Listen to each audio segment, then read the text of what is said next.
Hello, ladies and gentlemen, and thank you again for joining us for another episode of Nightcap. Y'all know me. I'm your favorite Unc, Shannon Sharpe, my partner and co-host, Liberty City's own Bengals Ring of Fame honoree, the Pro Bowler. He's an all. That's Chad Ochocinco Johnson. Please make sure you hit that subscribe button. Please make sure you hit the like button. And guys, go subscribe to the Nightcap podcast feed wherever you get your podcast from. We want to thank each and every one of you for tuning in, watching us, downloading us, word of mouth, telling other people about Nightcap Club, Shay, Unc and Ocho, because none of this is possible without you. We want to greatly appreciate everything that you've done for us in the past 2 years. Thank you very much. Please make sure you check out Shea by Laportier. We do have it in stock. Now, if you cannot find it in any city or state near you, order it online. We'll ship it directly to your door. Best tasting premium VSOP cognac on the market. Don't take my word for it. Try it for yourself. You will not be disappointed. Please drink responsibly and stay safe. Please go follow my media company page on all of its platforms, Shay Media, and my clothing company, 84, with 84 being spelled out. That link is pinned in the chat. Supplies are limited, and once they're gone, they are gone. So please grab yours while supplies last. We've got Jeudy joining us tonight. We also have Jimmy Horn Jr. joining us tonight. But first, the news of the day. TJ Watt agrees to a 3-year extension worth $123 million. Woo! He becomes the highest non-paid quarterback in NFL history. $108 million of that is fully guaranteed. The 4-time All-Pro edge rusher in 2021 Defensive Player of the Year tied an NFL record with 22.5 sacks. At $41 million per year, Watt deal sneaks past Myles Garrett, record-setting deal, 4 years at $160 million agreed upon in March. Watt also leapfrogs Ja'Marr Chase, $40.3 million deal for the highest non-paid quarterback in NFL history. Woo. Now, there are no more lingering issues. You know, Cam Hayward had his thing last year. He's in camp. T. Watt was standing on business. He's in camp. They signed Aaron Rodgers in free agency. They traded for Jalen Ramsey. They signed Darius Slay in free agency. They signed DK Metcalf in free agency. Pittsburgh, out of excuses. Yeah. Absolutely. What can we expect from the Steelers this year? Now, I don't know what I'm expecting from the Steelers offensively. I don't know, because I don't know what we're going to get out of Aaron Rodgers. We saw what he looked like with the Jets. Obviously, one season having an injury. Again, I always say we'll see flashes of Aaron Rodgers offensively. DK Metcalf is going to be one of those players, him and Calvin Austin III, the type of receivers that elevate the quarterback's play. They have to elevate the quarterback play and always be on 10 offensively. But the Pittsburgh Steelers are now defensively, on paper, that is their identity. You know, the days of Antonio Brown and Antonio Holmes and Hines Ward and Ben Roethlisberger at the helm, where they throw the ball all over the place. Le'Veon Bell, those days are gone. Those days are gone. So their identity now in a passing league, in a pass-happy league era, has now switched back to their identity being their defense. And they're going to have to play like it. And they're going to have to win using their defense. They're going to have to lead them. I like the fact that they got TJ Watt done. I think everybody's happy. TJ becomes the highest paid non-quarterback. Right. The Steelers get the years they want. They didn't want to go 5. They didn't want to go 6 years. They didn't want to be, we got this guy and we're on the hook. He got a boatload of money. He got $108 million of the 123 fully guaranteed. Yeah. Yeah, and I hear some. I don't care. Hey, you know what? I don't even want that. That extra 15. I'm good, Ocho. Right. You gave this man on a 3-year deal 108. So you gave this man damn near 80? I don't know what that is. 87, 88% of the money guaranteed, fully guaranteed. Yeah, and you hear in some things I don't like. I hate hearing people say, "Oh, he's too old. He's over the hill," and I'm like, I mean, dude, what are we talking about? What do we talk about here? We talk about TJ Watt.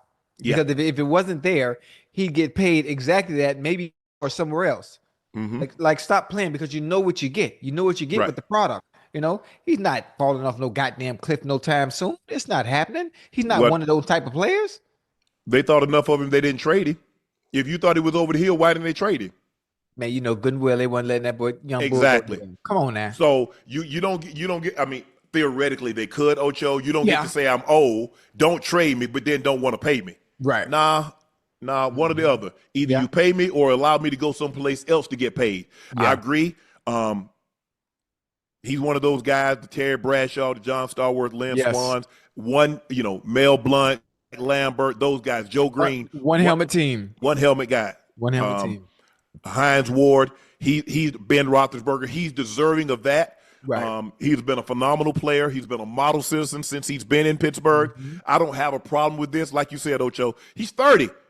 That makes it seem like the dude 35. He's 30. Wait, he only 30? 30. Man, why they got me thinking TJ? Listen, I didn't look up his age. They got me thinking he was like 33, 34, 35 or something like that. Oh man, he good, man. I'm glad I didn't. Because fans listen to teams, and it seems like 30. That was the 49ers. 49ers, and Brand, go way back. If you look at them, they started getting off their guys at 30 because they look at it like it's better to get rid of a guy a year as opposed to a year late. And if you go back and look at it, study Coach Belichick history, he always got off guys a year early. He said, I'd rather than have you rot on the vine in my vineyard. I'd rather you move on. I'd rather not have to pay that. Okay. But I think TJ Watts, he's been a double-digit sack guy basically his entire career. Yes, sir. He's been defensive player of the year. He's been hovering around defensive player of the year after year after year.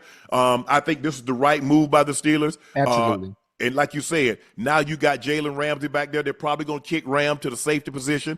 Now he can cover your tight ends. He can play the slot. I don't know who jumps in the slot. You can't have three guys outside. Somebody's going to have to play the slot, either Porter Jr., Slay, or Ram. But maybe, who knows? Maybe they have a slot corner and they leave Ram at the safety position. Right. Who knows? But I like this move because I think T.J. Watt had earned this. He didn't deserve it because they gave him this money. They didn't give him this money based on what he's done. They gave him this money that they still believe that he can play at an elite level. Yes, absolutely. Absolutely. And then you know what? Jerry Jones is on the clock. Oh, yeah. My next question, how did this impact Michael Parsons? Because you waited. Now, because you remember, Ocho, Max Crosby. He kicked it at 35. He pole vaulted Nick Bosa. He went to 35. Myles Garrett said, hold my beer. He goes to 40. Now TJ Watt's at 41. Yeah. You keep doing this, Jerry. You didn't learn your lesson with Dak. So guess what you did? You did the same thing with CD. You didn't learn your lesson with CD. You did the same thing with Micah. Now, I know you do all this talking like, oh, yeah, Micah, blah, blah, blah. Micah ain't giving you no discount. Absolutely not. Micah Parsons is going to be the highest paid, and he's going to get more than what T.J. Watt got fully guaranteed. And he's earned that. He didn't deserve it. He earned it. Earned it, yeah. Yeah, I just have a question for you, Unc. You might know better than me. When it comes to owners and it comes to paying players, why do they do this? Why do they hold off? I mean, what is the point in general? I mean, what is it that they are doing or trying to get in order? What some type of affairs, the books, the money? What? Didn't we hear this thing that Pablo Torre about the collusion thing? We're trying to keep these salaries down, Ocho. We're trying to keep this guaranteed money down. What do you mean? What are they doing? Oh, okay. All right. Okay. After Deshaun Watson got that fully guaranteed contract, a lot of people thought that was going to probably be commonplace. They've tried to suppress that. And they will continue to try to suppress that. Hopefully Michael keeps his foot on the gas and says, nah, we're going to keep this thing heading towards the North Star. 42 million. I'm going to need 42. Yeah. And the next great defensive edge rusher, I don't know who that Jared Verse, Jalen Carter. I'm going 43. And I'm gonna need whatever Michael got fully guaranteed, I'm gonna need that. Absolutely. I love it. I love it. Yeah. Michael he said today that it's heading in a direction that it didn't need to head.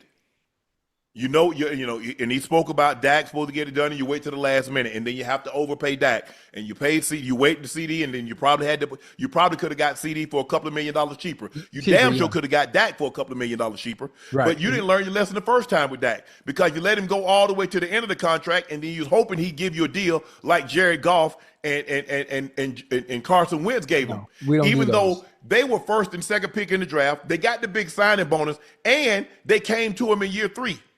Dak Prescott said, I'm at the end of my contract. These guys still got 2 years and 2 franchise tags. So theoretically, they got 4 years left. I got none. And you want me to give them the same deal? You want me to give you the same deal they gave their teams? Absolutely not. Absolutely. You'd have thought by now he'd have learned his lesson, but Jerry hasn't learned his lesson. Well, maybe he's doing it on purpose because he likes, for one, the attention and the big splash he gets to make when he actually does pay the said player. Maybe he likes it this way. Look, I mean, think about it. You paying your quarterback $60 million. Woo. That's more than all the top quarterbacks that's been in the NFC that's been in the championship game, that's been to a Super Bowl. Right. He's making more than Mahomes. He's making more than Lamar. He's making more than Burrow. He's making more than Josh Allen. And people are like, hold on, wait a minute. But that's what happens when you wait to the umpteenth hour to get something done. Yeah. I like it. Michael says the Cowboys are making it more complicated than it has to be. We obviously want to get a deal done early. We want the relief off our backs. But obviously ownership always going to make it drag out, make it more complicated than it has to be. Lack of communication. I just never understand when guys come into the league, they are consistent and they perform well, why they've got such an urge. But then as they have just one good year, maybe 2 good years, they get right away. And now you got TJ Watt, you got Max Crosby, all these other guys are getting paid, and you can't want us to take less because you wanted to decide to wait. What I tell you, got to pay full. Oh, so they trying to play that game with him, huh? The longer you wait, and see, that's what happened with Jerry. The longer he waited, all of a sudden, $28 million wasn't the going rate for a quarterback. Right. Now it was 32. Now it was 34. Okay, he got the $30 million, the $30+ million deal, the $40 million deal. Now all of a sudden it wasn't 45, 46. It was 55. Yeah. So now he goes to 60. Hey. Because you waited. You waited on Jefferson. So guess what? CeeDee Lamb, like, okay, I'll take $1 million less a year, but I ain't going less than that. That right. Michael has made it abundantly clear from the very beginning. My representative will be handling all negotiations. I'm not coming to your house. We're not going out to have a drink, and I'm not signing anything. That's what I hired an agent for. Would you say I'm not coming to your house? Yeah, I'm not coming to your house to eat no nachos and drink no beer. We're not that type. We're not that type of party. We're not that type of party. Hey, they try to pull you in like they're your best friend, boy. Yes. It's business at the end of the day. They will always remember that. That's the ultimate love. When you in the workplace environment, the ultimate love is currency.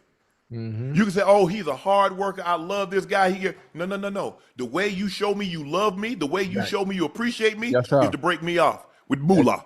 That's it. All that other stuff, I don't hear nothing you saying. That ain't number dressing. Ain't That's number salad dressing. That's white noise. Michael won his money.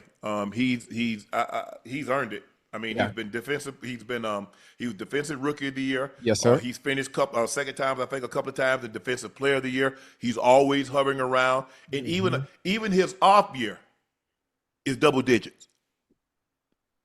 Even his off year, even last year, he had a down year. He came on, and he probably had some things going on that he played through. Yeah, with their hopes, and you know what, they're gonna take care of me because they know what I got going on. They know I'm banged up. They know I got a knee or I got something going on. Right. So, but they're going to take care of me. But nah. I mean, this is how they do it, huh? Thought it was a donut. Y'all tried to glaze me. Now give me my bread. I need all that. Hey, thought I was a what? Yep. Thought it was a donut. They tried to glaze this man. So, hey, that's a good Michael one. is probably for a 4-year extension. If TJ got 3 for 123, Miles got 4 for 140. Right. Yeah. I'm at 4 for 150. Ooh. And I'm gonna need, if TJ got 108 fully guaranteed, I'm gonna need 125. Ooh. Woo. Hey, well, that's that good money there, boy. Yes. I don't want to hear that. We how we treat our players and all that. Yeah. You treat your players, pay me. Mm. That's the only language. That's the only language I speak. Washington and Lincoln and Jefferson and Chase. That's Grant. That's what I speak. I speak. Hey. That's the language I speak. And Mike is going into his last year, yeah or no? No, we got 2 more I left. think he is. I think Mike is. I think Mike is. I think it's the 4th head into his 5th. They picked up his option. Okay. Yeah, well, I wonder if they'll play around. I wonder if they. I mean, knowing Jerry, ain't no telling how they gonna rock if they let him play that last one out. You think so? I man, ain't no telling with them, Unc. Ain't no telling. Well, I mean, and he's only 26.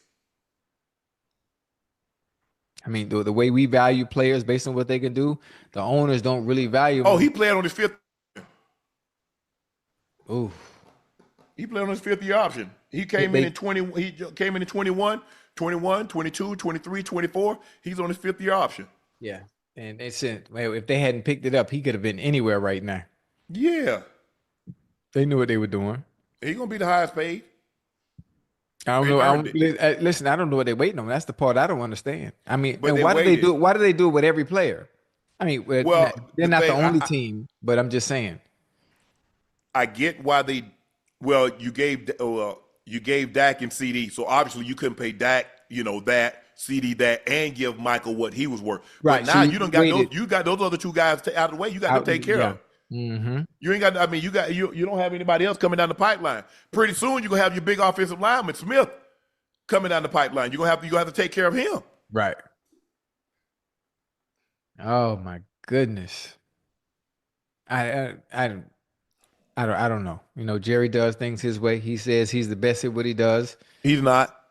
I mean, he says he is. Mm-hmm. And there's no one else that's fit, to run that team the way he does. I go in my garage and I lay on the floor. I'm a Mercedes. No, I'm not. I'm a damn fool laying on my garage floor. Just because somebody say some ish, that don't make it true. Hey, that's a good one. Yeah, he not. That's a good one. Cowboys docked Trayvon Diggs $500,000 for not rehabbing with the team enough. Diggs is believed to be the first Cowboys player to see his base salary lowered because of it. The team had an option to not enforce the clause, but chose to. Is this Ocho? What are we making of this? Are they being petty, or what are they trying to do? I wouldn't say they're being petty. It's that business we just talked about. It's that business and them understanding, listen, we paying you a certain amount. We would like you here to rehab. We think we have the best resources. Mm-hmm. And we would like to keep an eye on the rehab that you are doing to make sure you're coming along at a rate that is sufficient. A good pace. To us. A good pace for us. Mm-hmm. So you're able to contribute, in season when it's time to actually play. I mean, that's tough. That's tough. That's a gray area you really don't want to play with. Not knowing what a team might want to do to you. You know how they treat you when you're hurt now, Unc. You know how they treat you. Now, if they're willing to keep you around, knowing how valuable you are and what you can do once you're on the field and you are healthy and they give you the opportunity to get right, I think I would take advantage of that. But obviously Trayvon Diggs, who is a veteran, who has the same resources and the same maybe doctors and treatments and stuff wherever he may be and see fit in getting healthy there. But is it worth losing the money? I mean, but the kind of money they passing out now, and no, they're not. That $500,000. I mean, that's something you run by the team, Ocho, because remember, it's being reported. We don't know if it's true or not. Right. That one of the issues the Bucs had with Dane is that he wanted to rehab in Portland. He wanted to be close to his kid. And right. I probably think we're going to talk about it, is that I think he's in negotiation to re-sign and go back to Portland. Because that's where his kids are. Huh? He did. You didn't see it? Yeah, but I'm saying I know they was talking about it, but I had some other stuff going on. Yeah. But with that being said, that's something you run by the team. Is it going to be required for me to be trained to rehab here, right, or may I rehab elsewhere? Right. You run that by the team because at the end of the day, they pay it. They pay in the salary. Mm. Yeah, I mean, they paying you 20, 25, $30 million. And I think, Diggs at one point in time I think he makes $20 million a year. I ain't counting the man pockets, but I'm just saying that's something you get clearance from the team for. Right. Because like you said, Ocho, 500,000, hey, that ain't that's a good little chunk of change. Yeah. Hey, I mean to them. Mm-hmm. Jeudy, what's up, boy? We can't see your face. We can't. There we go. Oh, there you go. Go. Oh, okay. Hey, with no further ado, let's welcome Jeudy, former #1 draft pick of the Denver Broncos, a former Biletnikoff Award winner, former national champion with the Alabama, the Roll Tide. Yes, sir. Here he is. Jerry, you were one of the guys that attended the wide receiver workshop. Obviously, it was down in your neck of the woods, South Florida. Why was it important for you to attend this shop? It's always great to be able to be around a great group of guys that at the top of their position. I grew up watching Chad, so it was a very special moment for me just to be able to be out there and learn from him and all the other guys that was out there. NFL ranked you number 82, the 82nd best player in the NFL after the 24th season. You were not even ranked prior to that. What should Cleveland expect this year? 82. So clearly you see that like 82. Nah, I'm trying to get on down there. I'm trying to get down to the 50s. I'm trying to get to the 30s. I'm trying to get to the 20s. I'm trying to be, when they talk about the 5 best receivers, when they talk about the 10 best receivers, I needed them to talk about you. Yeah, for sure. That's my goal. I want to be at the top of my position. I'm just keep grinding and stay focused and continue to work on my craft and work to be better than I was the year prior. And I'm still chase that each and every day and every year. Well, let me ask you this. Look, when you came out in the draft, I said he's the best guy in the draft. And you were in the draft with Jefferson and you were in the draft with CeeDee Lamb. So I'm not going to do hindsight. And those guys are having phenomenal seasons. Why do you think the main reason it didn't work for you and I think I know the reason why, but I want to hear you say it. I want to hear what you have to say. Mm-hmm. Why weren't you able to replicate in Denver what you're currently doing in Cleveland? One, I think, just consistency just throughout the whole offense, and just a lot of moving pieces and a lot of stuff that I had to deal with when it comes to playing football, such as injuries, different quarterbacks each in every game, different coaching staff, so that's something that could really affect a wide receiver in his, but now that I got the opportunity to really, had a healthy season, being able to be that #1 receiver, be that #1 option, and be able to get put into great position to be able to perform the way I've done, that's all the receiver could ask for real. Yeah, I like it. I already know the type of season you're gonna have. You're gonna build off what you did last year, and it all comes down to being not only consistent, but when you are consistent, consistency brings confidence. And based on where you're from, you already know what happens when we feeling confident and it's time to play football. So I'm excited for you. I'm excited for what you guys are going to do with Joe Flacco and Shedeur, Gabriel, whoever it is, whoever's at the helm. To me, knowing what you can do at the receiver position, you make everyone else's job around you easy. I've said that to you in person. I said it to you, before in general. So this season coming up, are there any goals that you've already set? Long-term, short-term, whatever it may be, numbers wise. You don't have to say anything specific. I just want to know what goals you have this upcoming season for you individually. Honestly, one of my biggest goals for it is just having a winning season. That's something that I haven't really done since entering the league. Never reached the playoffs. That's one of my biggest goals. So having a winning season and be able to reach the playoff, that's something I'm truly working hard towards, and just being better than I was last year. I had a great season last year, finished 6th in receiving yards, and now I'm still trying to chase that #1 spot, and and I ain't gonna stop till I get there. I like that. Drew, you mentioned like when you're in Denver, there are a lot of moving parts. A lot of the quarterbacks in and out. You had a lot of offensive schemes. Now it might be a similar situation. You got Joe Flacco, who's the veteran. You got Kenny Pickett. They drafted Dylan Gabriel. They drafted Shedeur Sanders. Has anybody stood out to you that's like, okay, this might be my quarterback. I might be starting with him. Have you noticed anything? Has anybody stood out to you? You know, I feel like we got a great the biggest thing that, you know, I'm thankful for is just having four great quarterbacks, you know, that's go out there and compete every day, that you know Hey, that been hey, doing come their on with thing. that. Hey, come on with that They been doing their political thing, correct man. shit. Yeah, I'm telling you what it is, man. You know, we got four great quarterbacks, man. They all been doing their thing for real. So, you know, Yeah. I'm just, you know, my job is to make it easy. Whoever at the helm, you know, I'm just gonna get open for him and, you know, do Yeah. my thing for real. I don't got no control over that, man. Whoever the Right. coaches staff choose and whoever they pick to be the quarterback, you know, I'm just make their job easier when they throw me the ball. Mm. You know, I want to know. Hold Go on. ahead. I'm gonna let you go right now. I got to sneak this in there because I love this young boy. I love him watching him play. He's he's a technician. What is it like going against goddamn Denzel Ward? That's what I want to know. Cause Oh that boy yeah. know can play. He can play some Yeah. ball, man off. It don't matter what it is, man. He nasty with it.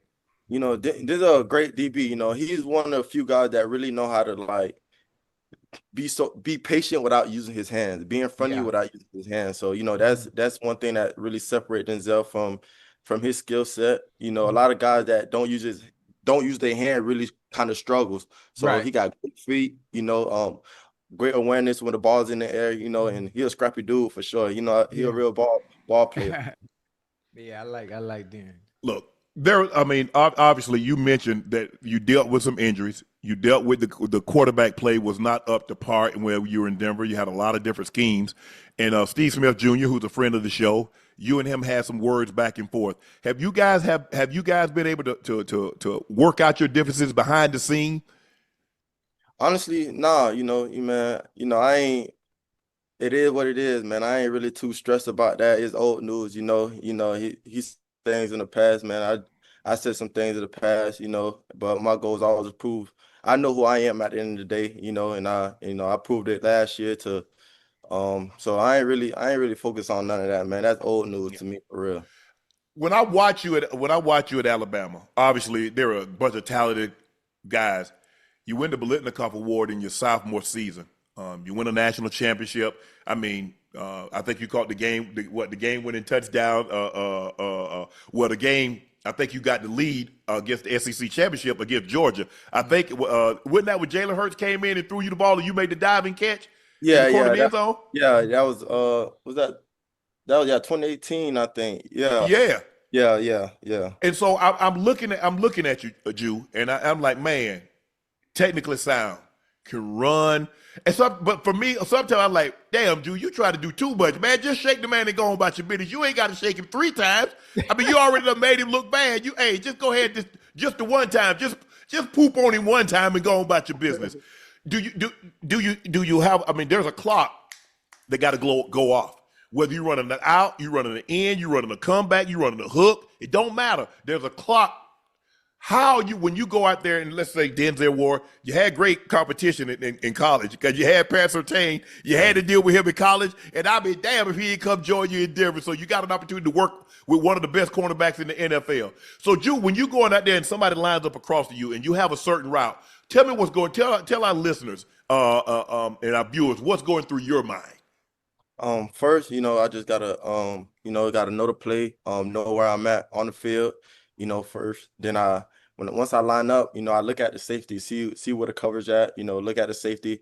Then I look at the leverage of the DB in front of me, depending on my route. Then I just think about the technique of how I'm gonna run this route, depending on if it's a slant and he outside leverages, am I gonna spray him and attack his leverage and make him think I want to go outside and get underneath, or if he inside of me, if I'm going it, or I'm gonna just quick jab me and take it in. There's a lot of different things that just go through my mind. If those don't work, it's reaction after that. Mm-hmm.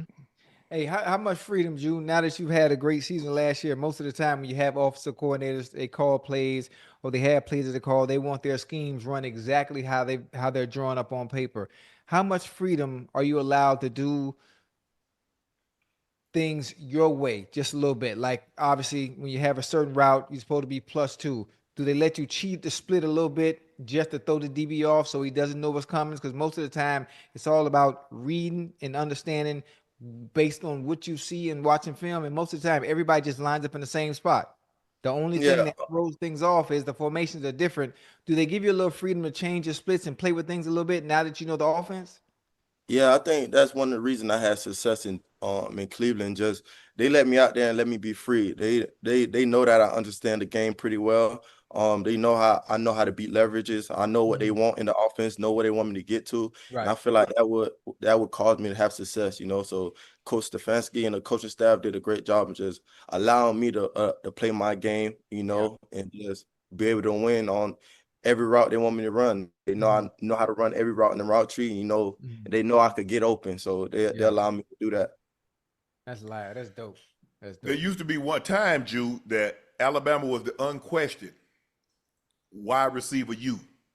Now you got LSU saying they laying claim to that. You got Ohio State laying claim to that. So who has the real wide receiver U? You know, I'm gonna always stay biased and stay true to my teammates. And I am, man. You know, I'm gonna go Bama 24/7. I ain't gonna never change up. You know, it's always gonna be Alabama. But nah, for real though, LSU been putting out some guys. Ohio State got some great guys in the league, you know, and guys coming up, you know, like the guy Jemar Smith. You know, it's a lot of great talent out there for sure. But you know, Alabama will always be on top. What you got, Ocho? I was gonna say, I mean, it went Alabama, and Alabama had a string of them back to back. Because you know they came with Julio, and they came with Calvin Ridley, and then they got Jew, and they got Ruggs, and they got Waddle, and they got Devontae Smith. So they had a run, and then LSU they came. Here come Jetta, and here come Chase, and here come Malik Neighbors, and here come Brian Thomas Jr. And Ohio State said, whoa. What about Marvin Harrison? What about Jackson Smith-Njigba? What about Garrett Wilson? What about the guy in New Orleans? I forget his name. What's his name?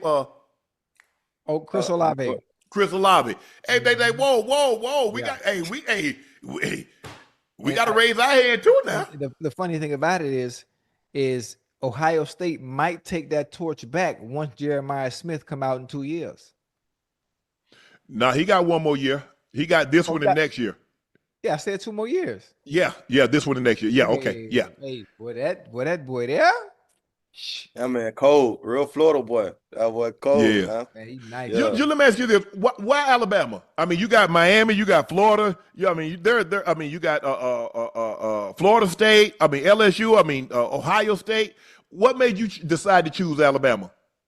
One reason was, you know, I truly didn't want to stay home. You know, I've been home, like that. Home is home. And I just wanted to experience something different. You know, Alabama. I never expected Alabama. You know, Alabama was just a team that just like it was just in my heart. Alabama was the right spot for me. You know, and I grew up watching Amari Cooper. You know, I forgot about Coop. Yeah, Coop. Yeah.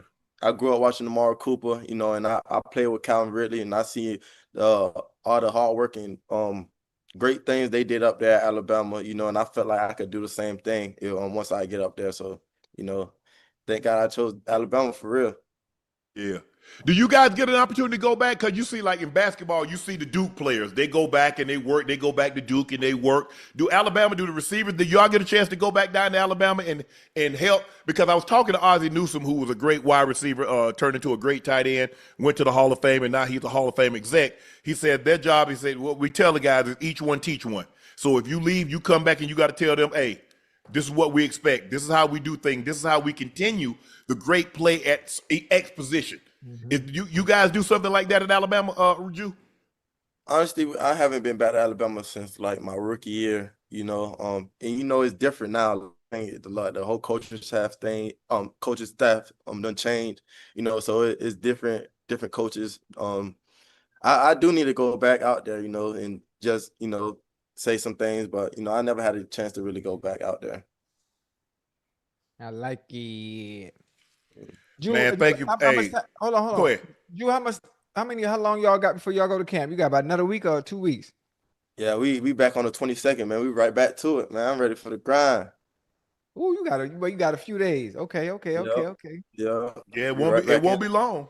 It won't be long. Drew, thanks, man. Thank you for joining us, man. Continued success. Glad you're healthy, man. Yes, Hey, sir. I'm glad you got somewhere because, like I said, I was very high on you when you came out. I thought you were phenomenal. The way you could beat man coverage, the way you set routes up, you run a route with anticipation. Like I still got something in my back pocket in case I needed it at a later date and time. And but I'm glad. Wish we could have had stability at the quarterback position. Wish we could have had stability at the head coach position. And you're doing what you're doing in Cleveland. You could have done that for the Broncos. Yeah. But hey, I'm happy to see you doing well. I'm happy to see you achieve what I always knew you had in you. Yes, sir. Thank you, man. I appreciate that for real. You have a good season. So- Hey, tell Denzel Ward, man, he don't want no smoke with me either, man. Even that 57, that's whatever. Yeah, I see you still got it. Once I seen that cat, you still got a little Oh something. But yeah, I it's a like little side. It's there. It's there. You know, I was ain't DB wanna- back in my- I ain't wanna, huh? You know, I was a DB back in my days now, so don't Nah, let me do that. get started. Don't do it to yourself. Don't Well, let me next get year, started. I'm telling you. next year, put your shoes on then. All We right. back out there next year. I'm gonna see you. All right, bet. All right. Congratulations, man. Continued success. And hey, after that season, you come back and you lead the league in receiving yards. Come back and holler at us again on Nightcap. For sure, we'll do. All right. Appreciate it, bro. Wow. Already. Jerry Jeudy made his very first Pro Bowl last year, guys. He was sixth in receiving yards, had his breakout season. He said the thing that contributed to that, he got consistent quarterback play, and he was able to do some big things because I thought he was phenomenal coming out of the University of Alabama. And so it's always great to see guys be able to transition to take what they've been able to do in college and then transition and carry that over into the NFL, Ocho. So it was glad to see him start to live up to the potential and the ability that we knew he possessed, and now he's getting an opportunity to shine in Cleveland. Yeah. And you know the good thing about it too, Unc, you What's already that? know, even as a player, when things aren't going well, somewhere else, just in general, obviously you were in Denver for a very long time, but Uh-huh. you had bad games. But you start questioning yourself when other aspects around you aren't going well. But True. once you find that rhythm and that confidence, and most of the time, a change of scenery does it for you. Yep. A change of scenery does it for you, and all of a sudden you find that same consistency and success that you had in college at the next level. Once that confidence kicks in, it's lights out. It never goes backwards. It rarely goes backwards. Yeah. Confidence is key when you play a sport. When you play a sport, Yeah. confidence is everything Mhm. because it's a competition. I mean, it's me against you. I got to believe that I'm better than you. I got to believe that I'm the baddest dude on this field. Every time, even if you're not, you believe it. You better Gotta think believe it. You better walk it. Yep. Unsigned Bengals draft pick Shemar Stewart is believed to be keeping all of his options open, Ocho, amid stalled NFL contract negotiations. Texas A&M coach Mike Elko indicated that those options do not include a return to College Station, but said he's been training with the team. Shemar has been around. He's very comfortable in our program, really likes what we do training-wise, and he's been training, getting ready for the season this year with the Bengals. We wish him the best. Stewart is the only first-round draft pick from the 2025 draft class who has yet to sign.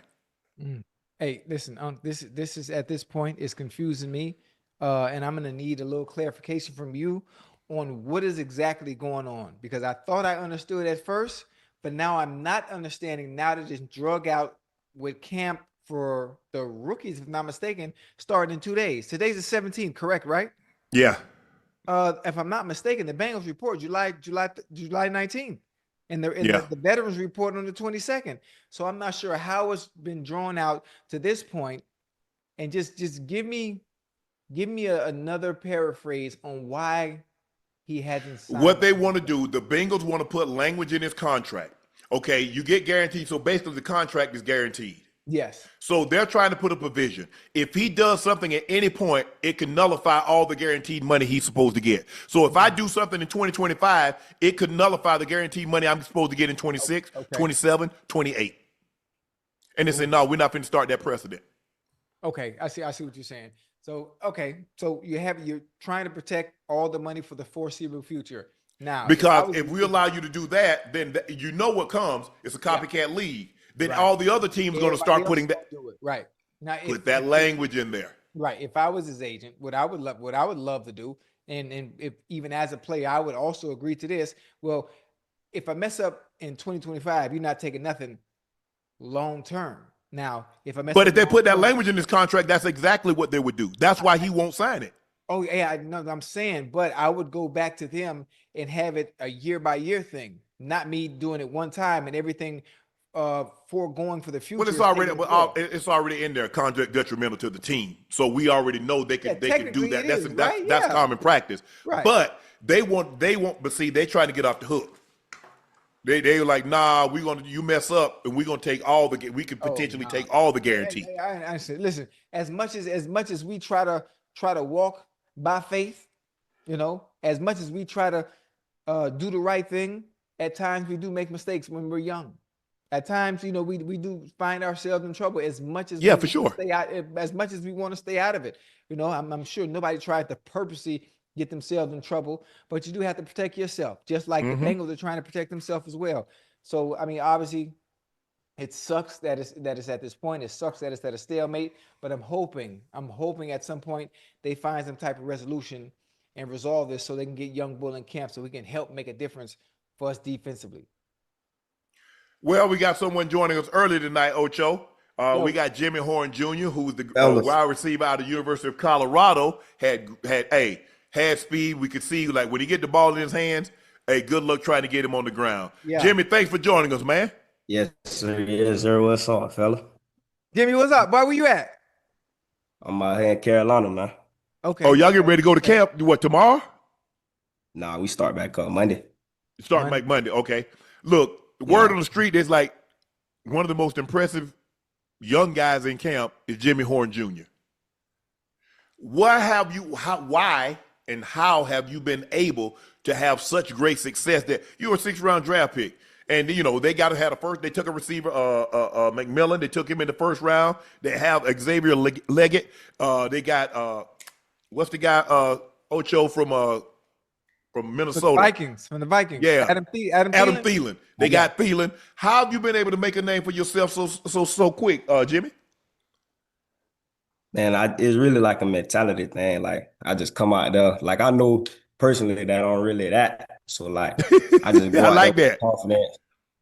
I just go out there with a confidence, you feel me? And I really just learn from the guys ahead of me, just picking up a game and just coming out there being myself, And then every day I just come to practice hard, you feel me? Like, it's just part of the game.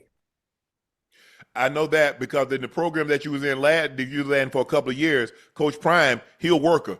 He believes in working hard, but he also believes in instilling confidence in his players. And you around him, it's hard not to be confident. And it seems to me, listening to you talk, you're like, I'm him. Yeah, I know they took me in the 6th round, but y'all gonna see why they should have took me higher. Yeah.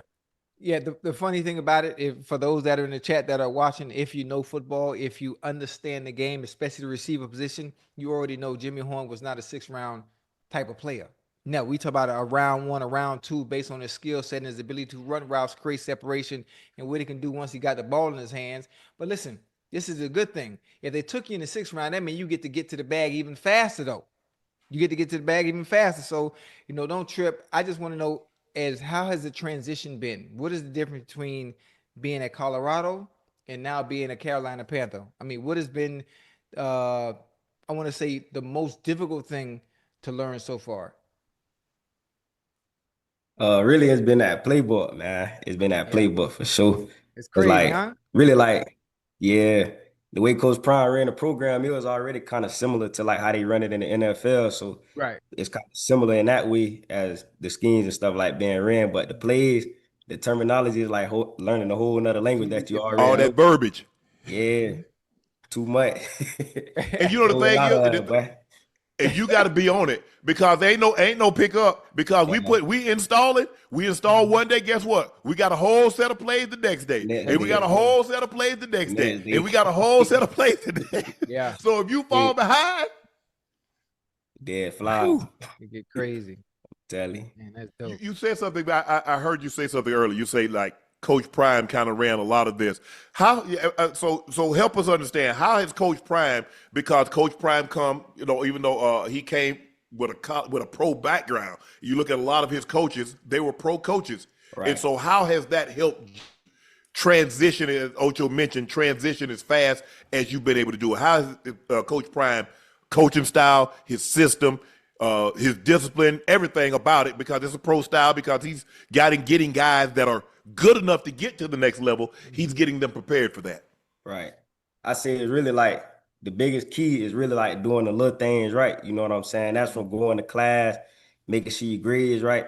You know what I'm saying? Showing up to practice on time, making sure your socks a certain length.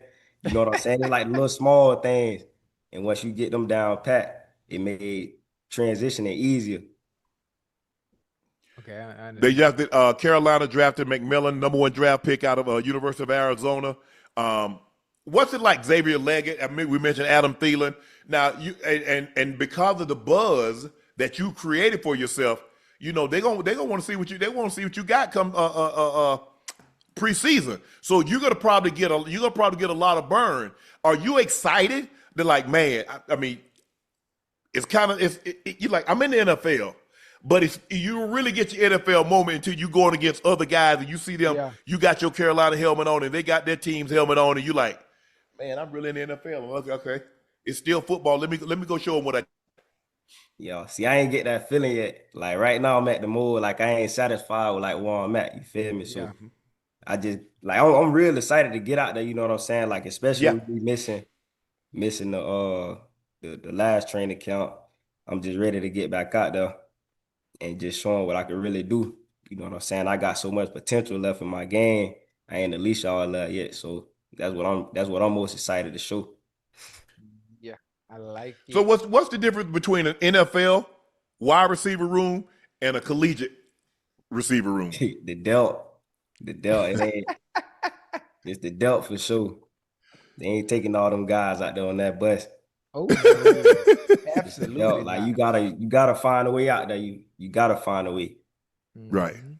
And but it seemed like early on, Jimmy, you did an excellent job, because after like the first day of camp, the most impressive rookie was Jimmy Horn Jr. And from that point on, I don't know how much of the paper you read, I don't know how much you watch and get on social media, but did you hear the buzz that you had created for yourself? Yeah, I seen it, man. Every time I'm scrolling through TikTok, I just keep seeing different clips and stuff for me. But like, you know, I try not to let that stuff get to me. You know what I'm saying? I ain't playing no real game yet. I feel like I ain't do nothing yet.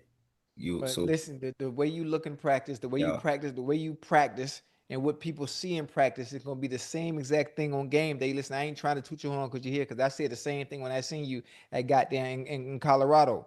When you can run routes, when you already polish. The funny thing is, this is why they was raving about him when they got to Carolina. It's because he's already polished as a receiver. So he coming in from Colorado, so they expect him to look a certain way, and they were, goddamn, why is he popping out looking different from everybody else? I mean, that's neither here nor there. But like you said, you ain't unleashed what you want to yet. Obviously, you missed a previous training camp, huh? Yeah. Yeah, but you got man, you're gonna be straight, man. You're gonna be straight. I done seen it. I know what it's supposed to look like, and you displayed that already. All you got to do now, when them lights on, just do what you normally do. It ain't no different. So, well, you have an outstanding. Your quarterback was the #1 overall draft pick 2 years ago. This will be his third year. You know, things didn't go as well as he had hoped, but he got his rhythm. He got an opportunity to sit and watch. What's it been like working with Bryce Young? Man, it's been a pleasure to work with Bryce. You know, like picking Bryce's brain. Bryce smart, man, and like Bryce real smart, and like he know the game. He can break it down to you. And Bryce, he real accurate too, man. He nice. He real nice. Your former teammate, the world watched. You went the 6th round, but your teammate Shedeur, your quarterback, had a phenomenal season. Had phenomenal 2 seasons at the University of Colorado. But you watched him slide, okay, the 1st round, and then you see the 2nd round, and then you see the 3rd round, and then you see the 4th round, and the 5th round. At any point in time, when he's going through that process, did you reach out? Did you send him a text like, hey, bro, keep your head up, anything like that? Not that I remember, but like when I was watching it with my peoples and stuff, we just sitting there watching it like, dang. That's all he was saying, dang.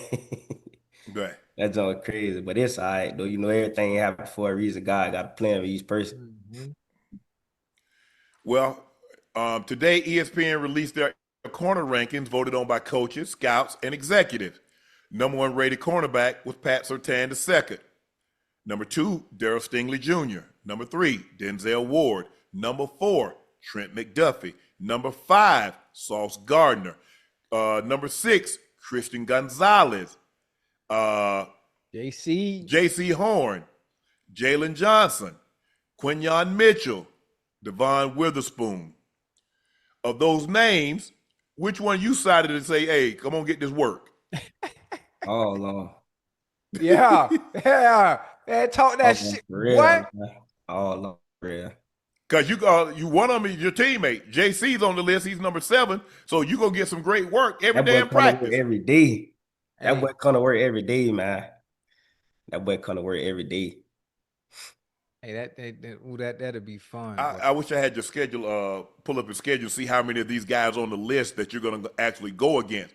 Now, those are the 10 best. Now, just don't think just because you don't see somebody's name up there, don't make the mistake that I made. I made the mistake, I underestimated someone. Right. And when I left the game, I had 3 catches for 14 yards. I said I'd never make that mistake again. Ocho, I said I'd never make that mistake again.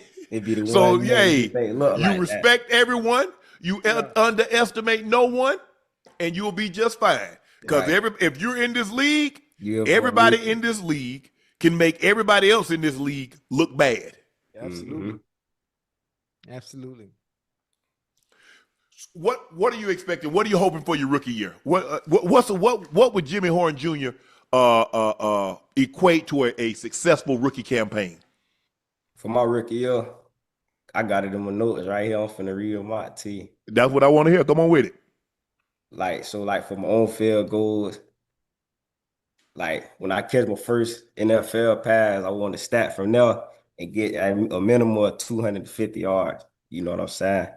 But just to start off, 0 drops, and then perfect the route tree. Okay. And score my first NFL touchdown. And make sure I'm in that depth, the rotation. And then for the return goals, lock my role in as a punt return or a kick return 1. Take at least 1 return to the crib. And then I'm trying to be at least top 5 for return average. And no fumbles on the return.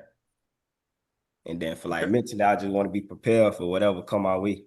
Yeah. I like that. Already got some goals down. You go against Christian Gonzalez is on your schedule. Sauce Gardner is on your schedule. Devon Witherspoon is on your schedule. I need that. So a couple of the guys that's on that list, you get an opportunity to see them this year, hopefully. As a matter of fact, hey, you want to do them a real solid, as I'm here before the week before you play each one, right? Jimmy, ship them boys a signed jersey of you to the stadium and address it to them. Make sure you sign that bitch. Say no more. Sign. Yeah, sign it and like ahead of the game. Give them a little gift. Okay. Yeah. Yeah, you got a nice little thing. But I like that. I like you already got your thing down. I didn't write no list down until I got out of camp. I was like, hell, my number 1 thing was make the team. Let's start with that. All these goals, they tell me, hey man, I got my goal. I said, no, my goal is to make the team. I write all the other stuff down a little later date time. That's for sure number 1 on my list. Make that team for sure. That's for sure. Well, Jimmy, thanks for joining us, man. Congratulations. Great, stellar college career. Getting an opportunity to go play in the NFL. Now, your journey, hey, it doesn't end going to the NFL. Your journey starts all over again. So good luck. Stay healthy. And when you get an opportunity, come back and talk to your favorite uncle and Ocho. Hey, man. My last thing. Never mind. Let me go and get up off it before I get the cut. Now, what you want to say? Hey, I'm saying, dude. Who all on here, man? The whole world. How many people we got in the chat? We got about 9,000. Yeah, we got about 9,000-10,000 in the chat. Hey, what y'all think is the perfect time to get you a lady in the league, man? No. Let me ask you a question. No. Did you have her before you got to the league? Couple of them. Couple of them did that. You gotta let one go. Shoot, one on go. They process and elimination. Hey, no, don't even do it. Don't even do it, Jimmy. Don't do it. Don't do it. Hey, you know what? We're gonna get you talk to you off air. Hey, yeah, don't do it. We're talking to you offline. I know I. Don't do it. Hey, let me. I just threw that out there to mess with y'all real quick. Yeah. Wait, listen. There's always a little truth to it, every time. I feel I know you're going with it, but lock in. Don't do it. Sure. Have your fun. Nothing serious. This comes first. Your girl, your lady, is that Panther, and everything that come with it. And everything that come with it. That's it. So, Jimmy, congratulations, man. Getting drafted, going to the Carolina Panthers. Best of luck this season. Stay healthy and come back and talk to us soon, bro. All right, for sure. All right, man. Jimmy. Yes, sir. Jimmy Horn Jr., Carolina Panther, former CU Buffalo. Ocho Chargers Mike Williams retires after 8 seasons. Williams, the number 7 overall draft pick in 2017 by the Chargers. In 8 seasons, he had 330 receptions, 5,100 yards, 32 touchdowns. Definitely showcased a ton of talent, but the injuries just seemed to he seemed like he couldn't stay healthy for an extended period of time. Ocho, you look. I started as a receiver. You finished your career, moved to tight end. Yeah. When did you know it was time to? When did you know it was time to hang it up? Me? Yeah. Well, shit. Well, I ain't shit. Well, I ain't really had no choice but to hang it up, right? They all things being equal, you would have loved to try to continue to play. Well, I did. Obviously, I went to Canada. And I wanted to finish my way. I enjoyed my time in Canada. It was eye-opening because I expected one thing, or people said one thing about the Canadian Football League, and I actually got there, and I was like, okay, y'all lied to me. The people down here in the States, y'all lied to me, because every week playing in Canada, whether it was Ottawa, whether it was Canada, whether it was Winnipeg, or Edmonton, Toronto, every week, every week, I done played in the NFL for 11 years, and every week while I'm up there in Canada, I'm seeing dudes that belong in the NFL. Now, y'all told me, I thought it was, supposed to be easy, and I'm just going to go out there and just, dominate. Man, crazy. Man, please. But them young bulls out there in the Canadian League, the only reason they're not down here in the NFL is because of the numbers, because of politics, because of certain situations that might have happened in college, not getting the right opportunity, not getting the call. There's really no difference, Unc, and I'm saying this is very respectfully. But my time was different. Obviously, when it was time to hang it up, I had to go to Canada and finish 1 year and lead the game so I could be at peace with myself. I think the thing is, Ocho, is that you didn't really have like injuries. The injuries didn't wear you down. You didn't have knee, ACL, shoulders, back. Well, you didn't hamstring. My pinky, I can't straighten it out. But you don't run on your hands. You ain't a monkey. But anyway, so you were good. But I think the thing, Mike Williams, it seemed like, you talk about talented. Big physical receiver, could run, could catch, has a catch radius. 80-20. His jump balls, 80-20 every time. With the Chargers, it's healthy. It just is health. And it's hard, man. Being injured, being hurt, it wears on you emotionally. Yeah. Forget the physical aspect of it. It starts to mess with you here. Yes, sir. Because you start to question yourself, man, am I ever going to be healthy? Is this the fate is this what I'm going to be resigned to? Right. Like, damn. I know I'm better than this. Yeah, man. And as soon as you put a game or 2 or 3 or put a little stretch together, bring it together, here comes something else pops another up. Another injury. Hey, I wonder, now that you said that, and the fact that I've never had to face any type of adversity. I've faced adversity in life, but never to the point where it was bodily harm, where something failed me. I had to work my way back into playing shape. And I've never been challenged that way. So I wonder if I would have been able to do it. That's a great question. Would I have been able to do it? Because could you imagine if I had tore my Achilles, thank God, or if I tore my ACL and had to build myself back mentally, would I have been able to get back to a certain level of confidence or comfortability, being able to run and stop and transition and still having that same confidence I did in my approach to the game? I think it took away everything. My entertainment, the entertainment I bought, the value, the trash talking, because I wouldn't have been the same. I would have just been a shell of myself. I got lucky. I don't even know. I think they lost one of their receivers. Didn't he end up going to Palmer? Didn't he end up going to Buffalo? Who? The Chargers, one of their receivers. Oh, yeah. Palmer, the big dude. Hey, he made some plays. He was making some plays. I think Palmer wore number 9. Yeah. 7. Oh, he wore 7? Yeah, I think it was number 7. Yeah. Big. He was a big dude. Remind me of Anquan Bolden a little bit. Mm-hmm.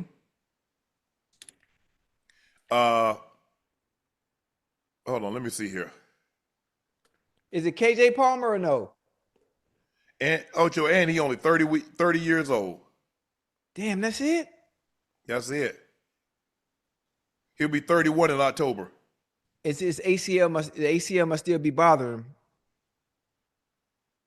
Maybe mentally he checked out mentally. Yeah. I mean, because he in New York, he wasn't that. I remember he had a little issue with Aaron Rodgers, but yeah, and then they ended up I think he ended up getting traded to Pittsburgh or released. Yep. I think he finished his career in Pittsburgh. Yep, he was over there in Pittsburgh. I mean, his clearly his best days came with the Chargers and Justin Herbert. Hey, him and Keenan Allen, boy, they was some monsters together, boy. Big receiver, 6'4", 220. Dang. Oh, it was Josh Palmer. Mm-hmm. Where Josh Palmer at now? Where you say he went? Isn't he at Buffalo? Boy, he was making some good plays, boy. He was nice.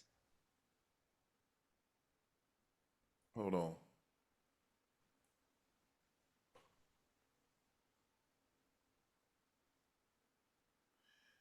He's number 5. Yeah. He's still with it. Hold on. No, yeah, he was Buffalo. Oh, he is with Buffalo. Mm-hmm. So they got a nice little squad. They got Keon Coleman, Shakir. How you say his name? Shakir. Mm-hmm. They got him, and they got the 2 tight ends, Knox and Kincaid. Right. Damn. We don't know if Cook, his situation with the contract. He wants a contract. I don't know. See, they playing. I hate how they treat the running back position, and Cook is one of those who's in that tier 1 conversation where there shouldn't be any fuss or back and forth when it's time to pay him. Because he's a very, very, very vital piece to that goddamn offense. But I guarantee you I know how they view it. We view it when we have Josh Allen and you're replaceable. Okay, you're expendable. Yeah. That's exactly how they're viewing, because the quarterback is so goddamn good. They feel, okay, if we miss this piece, even as important as it is, we can make up for it with our quarterback play. Hold up. Didn't Mike Williams go back to didn't he go back to the Chargers? Yeah.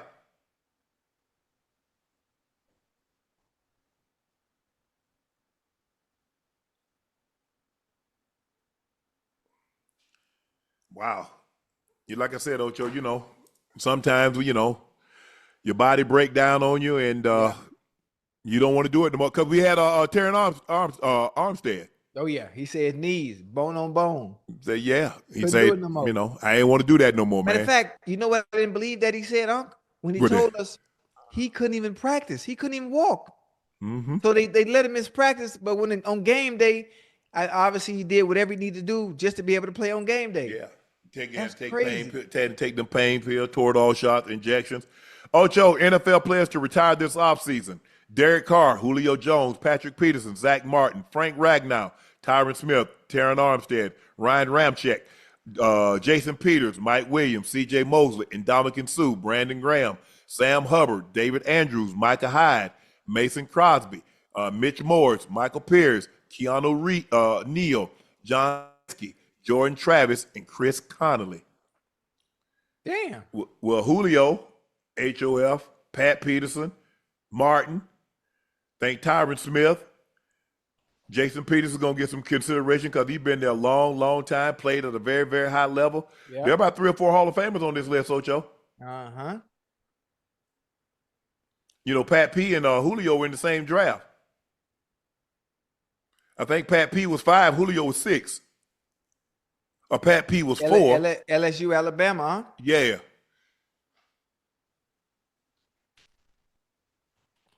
But one thing about, you know, we talk about wide receiver U. Who is DBU? Is DBU Ohio State? LSU? Is it Alabama?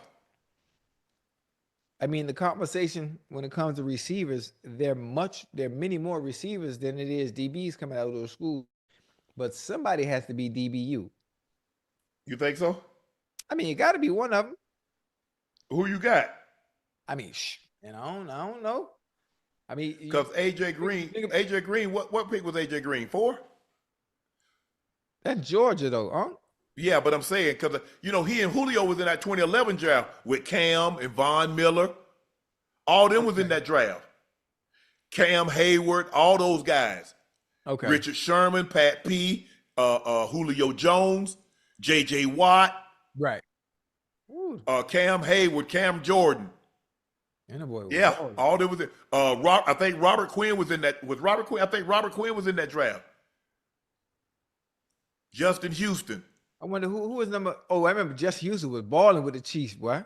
Yeah. Hey, who was the number 1 pick that year? You remember? Cam. Cam was 1. Vaughn was 2.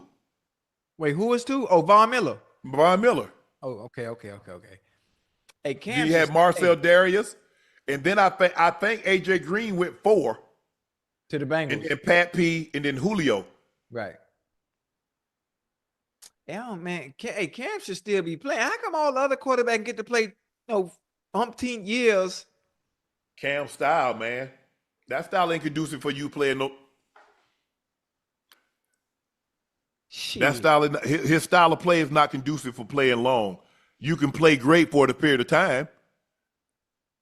But running the football shortens your life, your football life. Hey, so like Lamar's style of play, even though he's smart with it, knowing when to get down, he's at a smaller frame. He ain't taking them collisions like Cam did. Yeah, he's smart now. He understands. Yeah. Well, hold on. Wait a minute now. Whoa. Wait a minute. So if that's the case, then Josh Allen ain't gonna play that long. He ain't taking shots like Cam. Go back and look at that. Go back and look at Cam in the Super Bowl. Go back and look at Cam that next year. Right. Cam was getting head-on collisions. For real? Go back and look at the shot that Cam took when he was playing New Orleans. Go back and look at it when he was, showboating in the end zone, and the guy put his helmet right. I think it might have been the Falcons, and he put his helmet right up under his chin. They were trying to kill him out there, huh? Yeah, and rightfully so.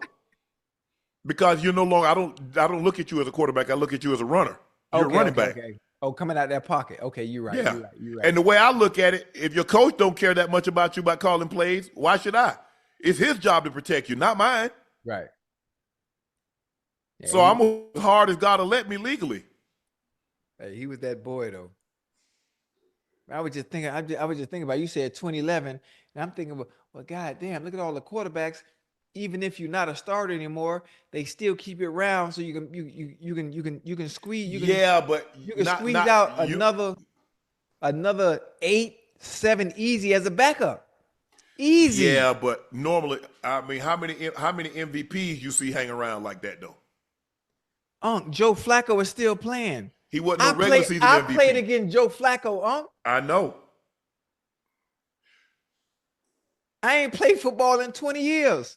They don't normally let great quarterbacks hang around like that. They don't let great players hang around like that. Guys that special teams guys, those are the guys that get 10, 15 years. You're a great player because you got to realize, Ocho, they only see you as a great player. See, if you've never been great, it's cool. I ain't got no expectation from you. Oh. See, they're going to expect Cam to be that same Cam in 2015 to win the MVP. Okay, I see you. Oh, that's a good one. Hey, I like you put things into perspective. Like, I like that. I mean, think about it. Look at them guys like, man, that joke had a nice little career. They got him like 13 years up in there. Boy, the way you just put that was smooth. I like that. 13 years with not a whole lot of expectation. Yeah. I'm thinking about the backup quarterbacks. They just talked about one that I think he just recently retired. Man, made about 60 million. Was really never a starter. Yeah. I can't remember his name. But ain't nobody gonna guess what? Nobody gonna call for him. The quarterback struggle. Ain't nobody calling for him. We won't. They don't want that.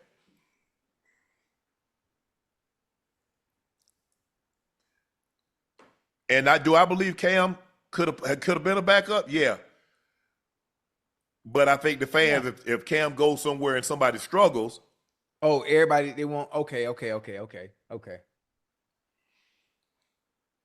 Damn, I forgot what quarterback that was, made by 60 million. I think he just retired. They were just talking about it too. Ocho, we got breaking news. What happened? Lloyd Howell just announced resignation as the NFLPA's executive director. Remember, he came after D. Smith.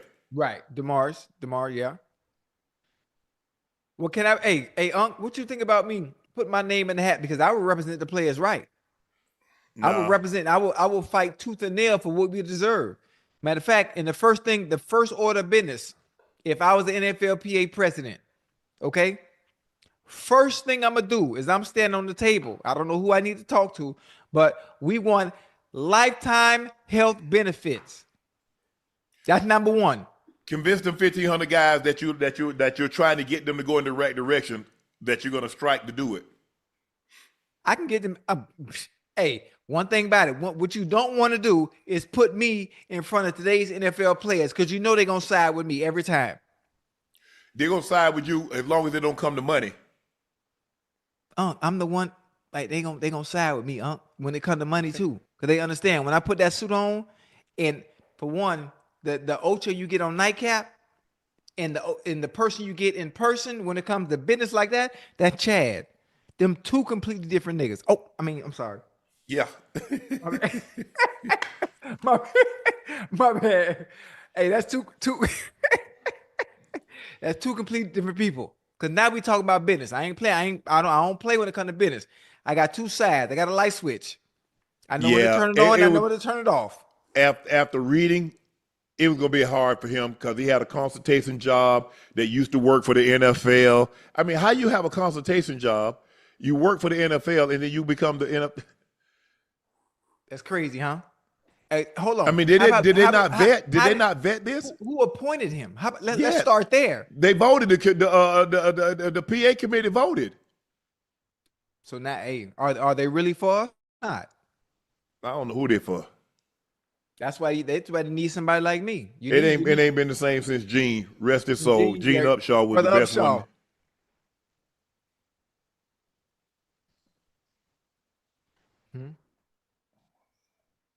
Yeah, that should be me, man. That should be me. And then you hear about the collusion, and then you hear about the lost cases, about how they telling the players they need to fake injuries or to hold in. You go out there and you get your money. Right. Mm-hmm. It's just a mess right now. It's a mess. It's a mess. Listen, I get it together. I get it. I get everybody in line. I play. It's hard. Look, we talk about it all the time, Ocho. Like, you want to get things, but like I said, it's hard because maybe only 50 guys making the money, and the other 1450, like, bro, we need this. Yeah. It's the 50 guys that in 2 paychecks have secured their family for the rest of their life. Woo. Lamar Jackson is cool. Patrick Mahomes, cool. Burrow, right. Those top quarterbacks, those top defenders, those top receivers, those top DBs. But what about the guys that's never going to make that kind of paper, Ocho? Yeah. What about the guys, because the average length, because we talk about a guy, you say you played against Joe Flacco, but the average length of an NFL player is still only 3 years. Mm-hmm. So what about the guy that's only going to be in there 3 years? You think he worried about something that's going to happen in 2030? Man, that's crazy. 2035? Hell nah. Right. If I got it in 2025, hell, I'm talking about 25, 26, 27. That's what I'm worried about. I ain't worried about 30 and 35. Right. Because guess what? I probably ain't going to be around to enjoy it. And so that's the mindset the guys are dealing with. I understand it. Even if I don't sometimes always agree with it, sometimes you have to take a stand. But A lot of times, Ocho, if I don't get no benefit out of it, I don't really feel like helping nobody. I ain't like that.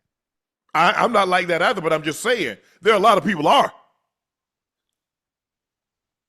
Yeah. What's it, Ocho? How many times did somebody say, "What's in it for me"? For me, yeah. And then that's another reason. That's another Ocho. reason. Uh-huh. What do I get out of this? Exactly. See, that's another reason. This is perfect. Why I would be perfect for that position, because there's nothing that I need. There's nothing that I need that I don't already have. I'm gonna fight for the players that ain't making the big money. I'm gonna make sure you get what you need. For one, I told you what I'm starting with first. We will lock out and we will strike, and the owner we want. Well, you get the strike. The owners lock you out. You can't lock out. Well, you know what I mean. You go strike. Listen, yeah, that's fine. That's fine. They want to play hardball. We'll play hardball. But you have to understand, they're fighting for the wrong things. They're fighting. We don't want 2 of their practices. You know what? I don't want to wear pads, but X amount of times during the regular season. See, they bargaining. See, the thing is, the players are bargaining for petty privileges. Yeah. Oh, we want the weed. We want the nanogram. You think they really give a damn about y'all smoking weed? No. Y'all bargaining for things they wanted to give y'all anyway. They're like, if he gonna play, I don't care nothing about him smoking no weed. Yeah, and you bargain that. Oh, but guess what? I can smoke now. They only test this amount of time. You're bargaining for petty privileges. Yeah. Stuff that don't even matter. You ain't bargaining. You ain't trying to get no lifetime health benefit. You ain't trying to get away done with that franchise tag. You're not trying to get away from getting guaranteed money. You bargaining for practice time. You got 2 a days in training camp. Mm-hmm. No, you can only have so many padded practices during the course of the year. That's what y'all bargain. Y'all bargain weed. See, why they need somebody like me. Ocho, you're dealing with grown men. What you mean, like you? So let me ask you a question. Did those guys how many times did they come around and tell y'all about DUIs? What did it stop? Nothing. Exactly. But people still gonna drink. Thank you. Listen, the funny thing is hard. Oh, my black ass don't drink no alcohol.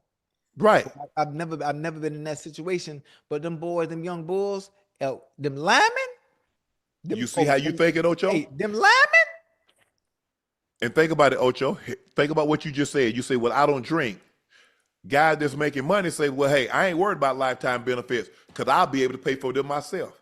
There are a lot of guys, when the free agency first happened with the Reggie White settlement, man, I got $1 million. I buy my own health insurance. Okay. Okay.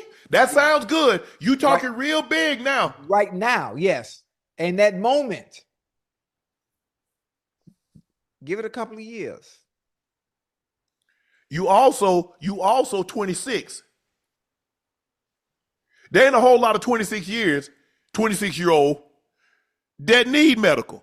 Right. But what happens when you get 46, 56, 66, 76, if you're fortunate enough? Then what?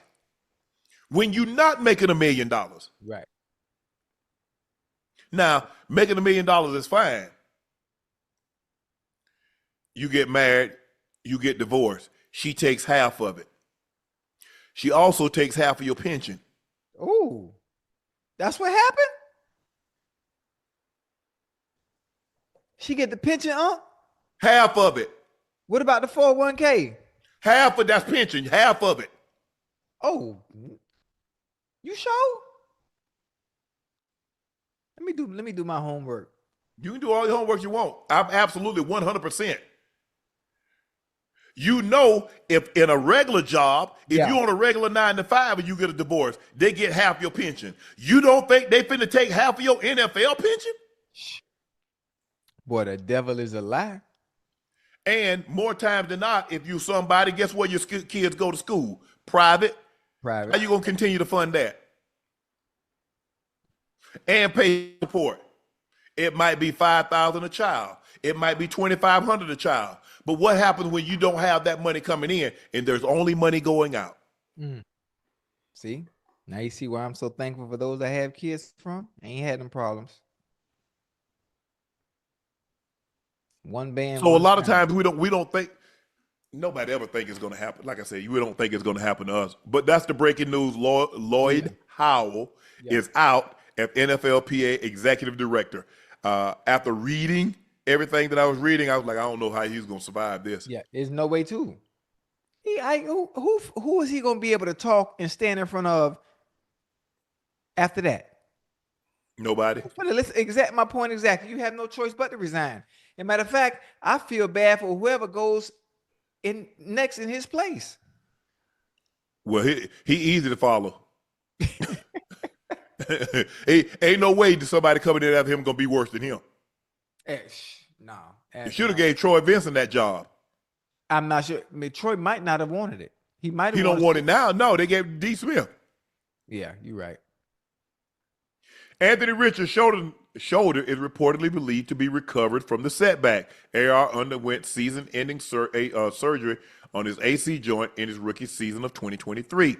He reported experiencing soreness in the shoulder during the spring and missed the last 2 weeks of the club's offseason practices. He's in an open competition to be the Colts starter with Daniel Jones. AR completed just 48% of his passes in 24, 1,815 yards, 8 touchdowns, and 12 interceptions. He also rushed for 499 yards and 6 touchdowns. Ocho, I saw something today. I don't know if it's true. What? But they showed his numbers from the time he was a quarterback in high school. Right. 9th grade, 10th, 11th, and at Florida. What happened? Ocho, he ain't never been a marksman. Right. He's a 40, 50% completion guy. Yes, sir. We can improve that, though, huh? We can improve that. Guess what he is in the NFL? What's that? Talk to His me. completion percentage is lower than Tebow's. Tebow's is 47%. 47%? Yep. What's Is that good? Absolutely not. But did you hear what I just said? What? I said we can improve that. Do you know who has to do it, though? I'm trying to figure that. Hold on. You didn't hear me, though. Who got to do it? He got to do that. He Yes. got to want to do it. He got to want to improve. He got to want to put the work in. So let me ask you a question. So Yes, from his sir. freshman year to his sophomore year, did he want to improve? I don't know. Okay, from sophomore year to junior year, did he want to improve? I don't know. From his junior year to his senior year. Okay, let's go senior year to freshman year in college. I got a question for you. Have his numbers changed yet and got increasingly better in any of those times? No, they have not. Ash, can you find that? Can we find that and put that up as a graphic? We might need to have some time to vet it. I meant to send that. I meant to send that to you. Hey, was you trying to be funny? Was his throwing percentage really below Tim Tebow? Yes. Ocho, he's at 48% last year. In today's game, if you're not at least 60%, you're not good. It's not like it was. I remember when 55, 57% was good because of the way they played. They allowed the defenses to play. Right. With the way they protect the quarterback, the way they protect the receiver, and you completing less than 50%. Ocho, let me ask you a question. If you caught 48% of the balls, how long do you think you'll be a receiver in the NFL? I'm just you laughing. I ain't laughing on you seriously. 48%. I might make it past 3 years. If you caught 40% of the balls, you might make it past 3 games. You ain't making it 3 years catching 48% of the balls. That ain't happening.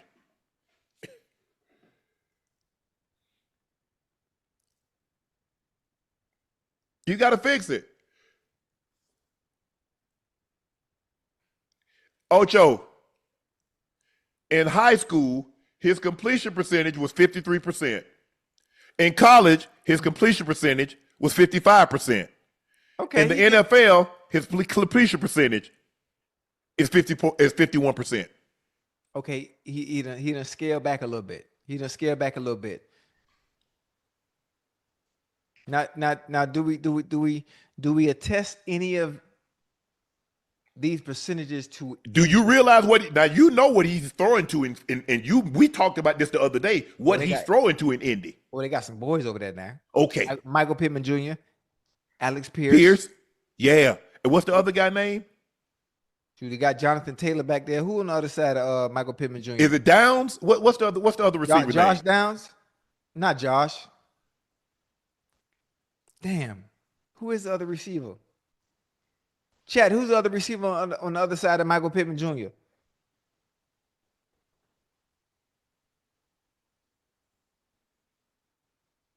He might. Josh Downs. Yeah, so Michael I was right. Pittman Jr. I was right. It was Josh Downs. Yes. Alex Pierce. Yeah, I was right. But that got there. And he got Jonathan Taylor in the backfield. Oh, yeah. Hey, you know how easy that Your is? mic, Ocho. Oh, it was too low? Bro, I'm trying to, hold on. Ocho, Yeah. at 53%, this man got a scholarship to a D1, a Power 5 D1. What? Hey, Unc, have you seen Anthony Richardson in person? What you mean? Your mic. How? Tell Have Ocho his mic is out. You can't hear me?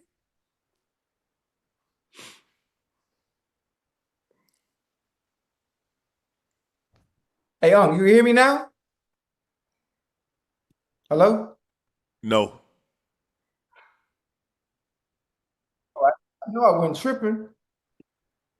Your earphones going dead, Unc. Chat, can you hear me, chat? At some point in time, it's just not about potential. Potential is not going to get it done. Potential just means you haven't done anything yet. One time, Anthony Richardson is going to have to take advantage of that 6'4", 244-pound frame that's running 4.5. It's just not. Those are good measurables. Right. But I can't win a championship with measurables. I mean, I win games with results, and those results aren't happening now. Hey, I wish. You can hear him? Yeah, everybody, the whole chat can hear me. Unc, you the only one can't hear me. I think they went dead. Did you charge him up? You don't need them. You can hear me. Can you hear me now? I can hear you. Yeah. Yeah. Maybe it was my headphones.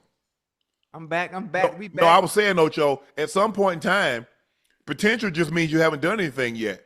At some point in time, I can't win with potential. I have to win with results. And the results that he's giving me, I can't win with that. Right. It's just not good enough to be 6'4", 240, running 4.5. You know what? That's not good enough. That doesn't win me anything. No, it doesn't. And I think for him, I think the light should have went on. Whenever you saw, okay, they signed Daniel Jones, they gave him 1 year, $14 million, and I'm still here. The light should have went on. It should have clicked with great understanding. If he at some point takes my spot and he's given that position, when we do have that quarterback battle, the chances of me getting another job as a starting quarterback in the NFL, it's going to be very slim. Ocho, the team had a meeting. They called you into a meeting. They say, bro, you got to stop coming in late and leaving early. Really, Ocho, at the quarterback?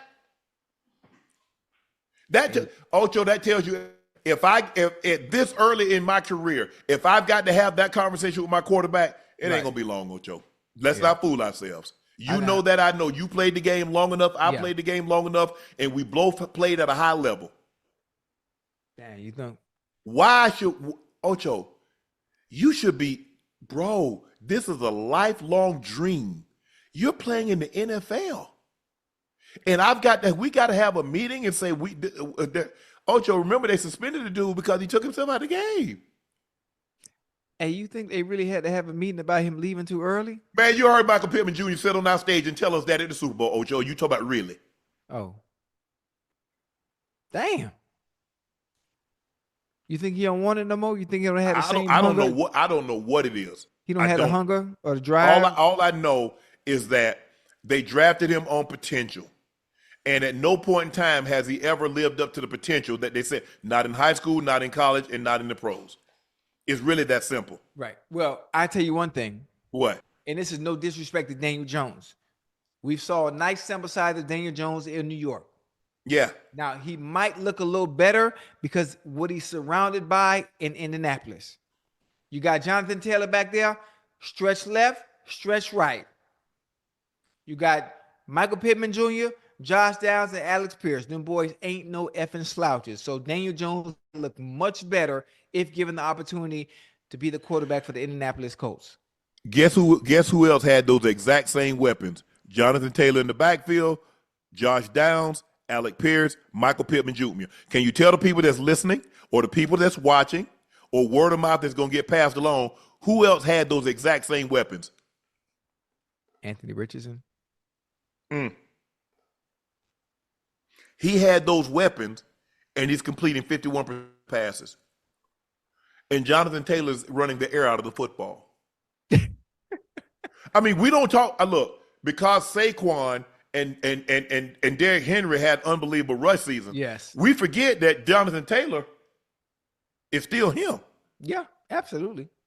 He's in that conversation. Listen, when we talk about top 5 running backs, he should still be in that conversation. But here we put. Wait, hold on.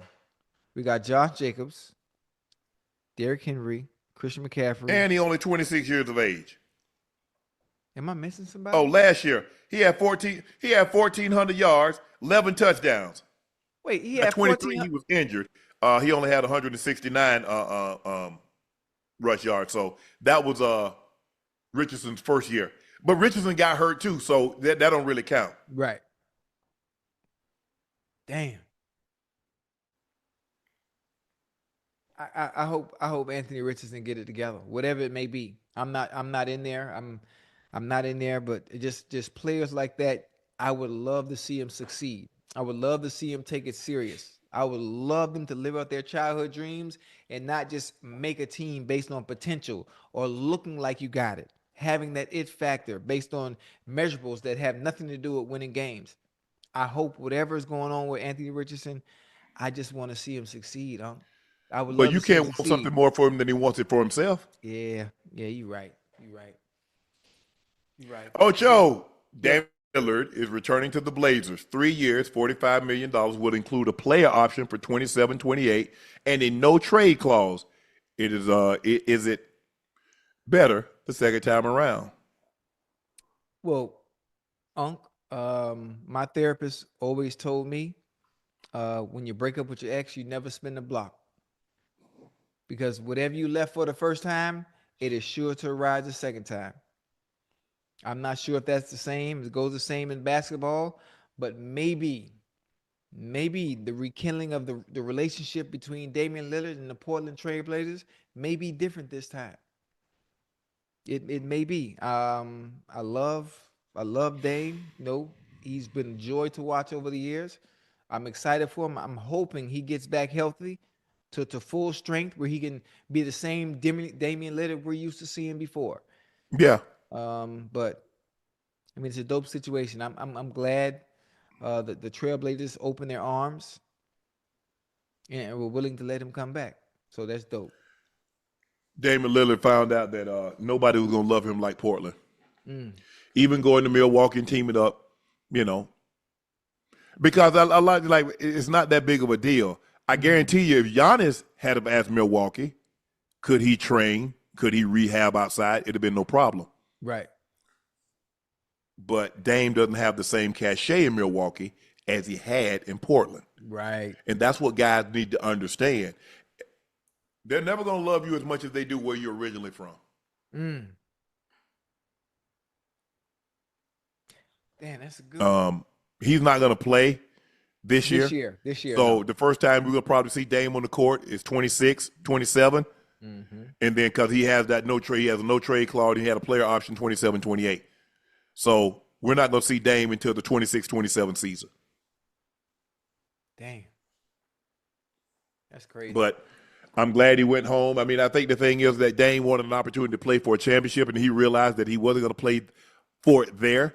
And, you know, he's like, okay, I got to move. You know, he wanted to do a Kevin Garnett. Kevin Garnett was loyal to the soil until he finally realized he wasn't. And then he said, okay, you can trade me. And he went to Boston and he won one and he came close to winning another. He lost game 7 to the Lakers. Yeah. And Dame wanted a very similar situation. I think Dame stayed too long, but he didn't go to where he wanted to go. He wanted to go to Miami, and Miami didn't want to give up the assets to get him.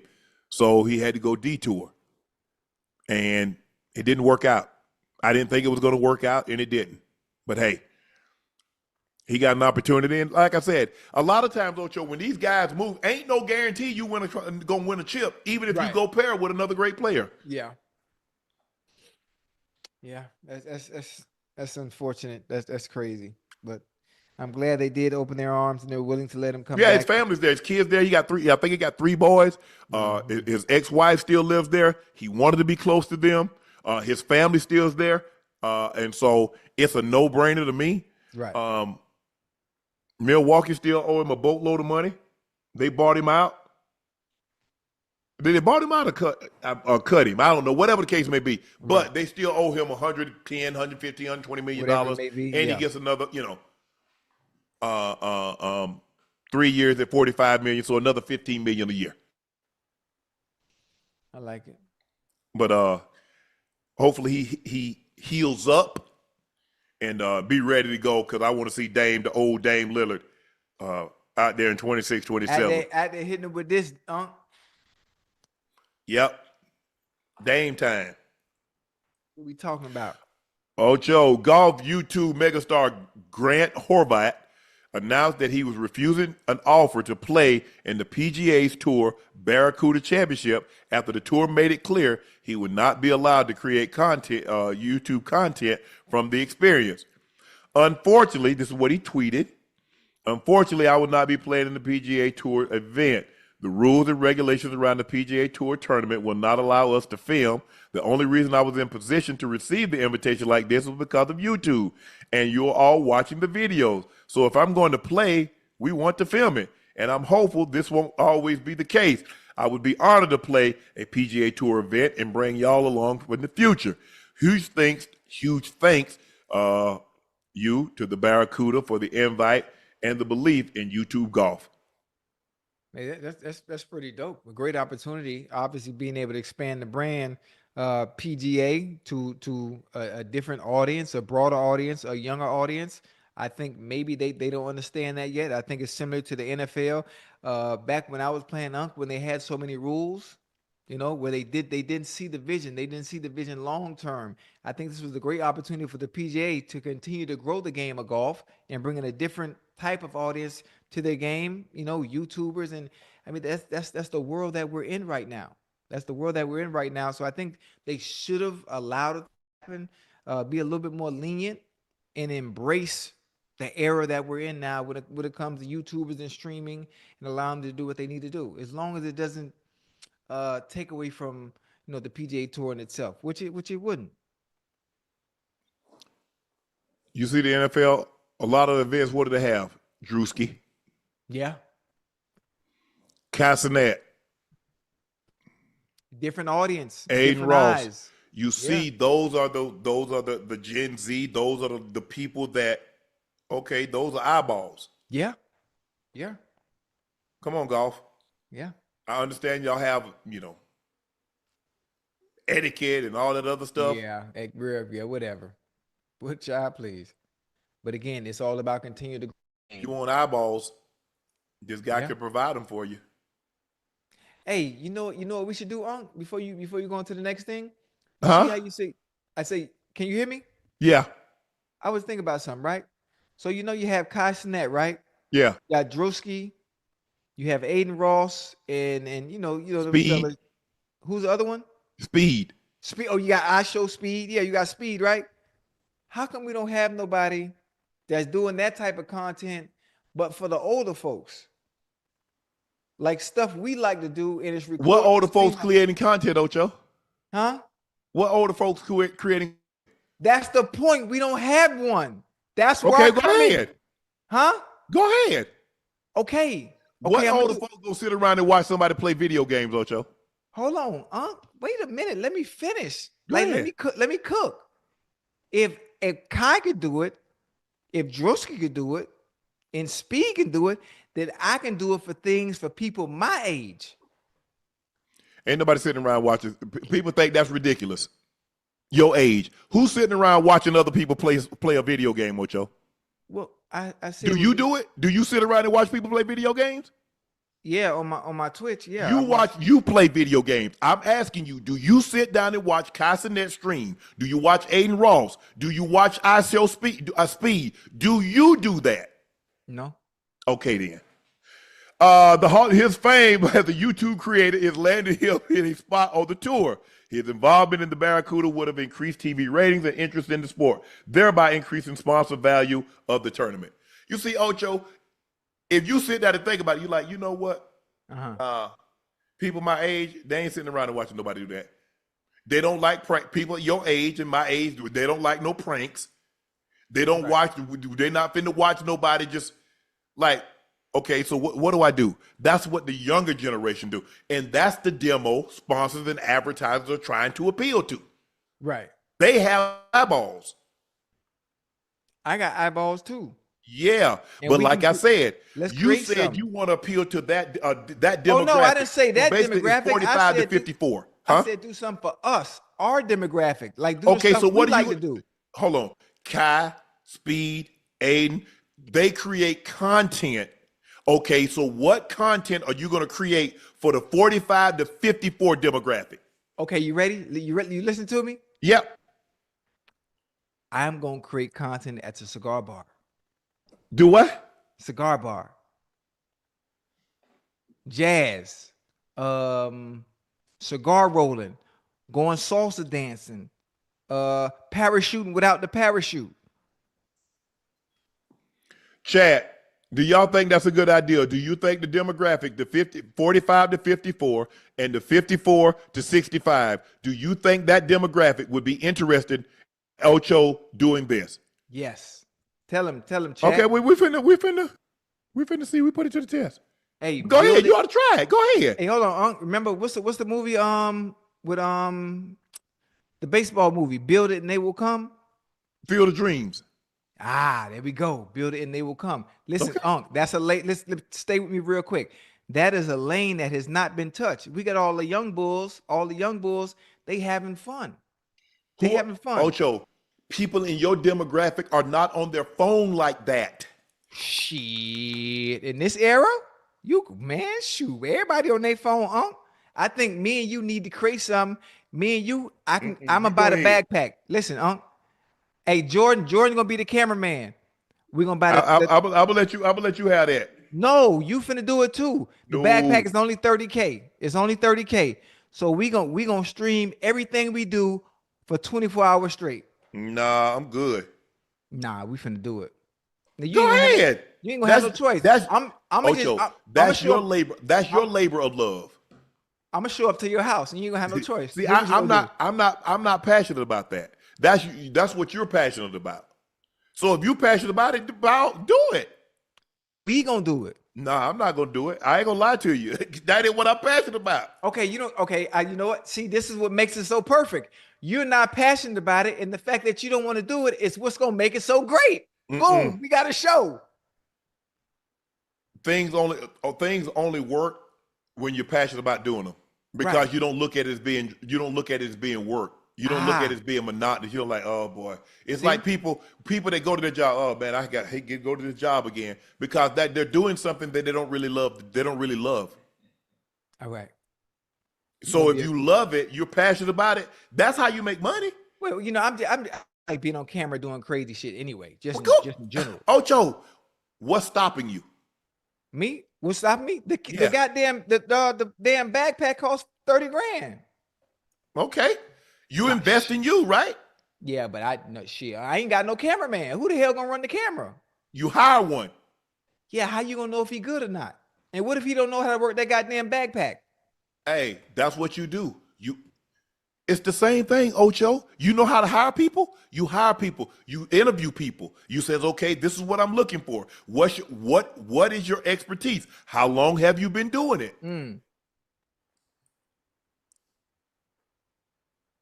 Hey, somebody in the chat just said they got content for our age group. It's called HGTV. All right, Ocho. It's time. We got bringing a segment back. We hadn't had this segment in a while. It's time for Rough Draft. Oh, okay. I can't see.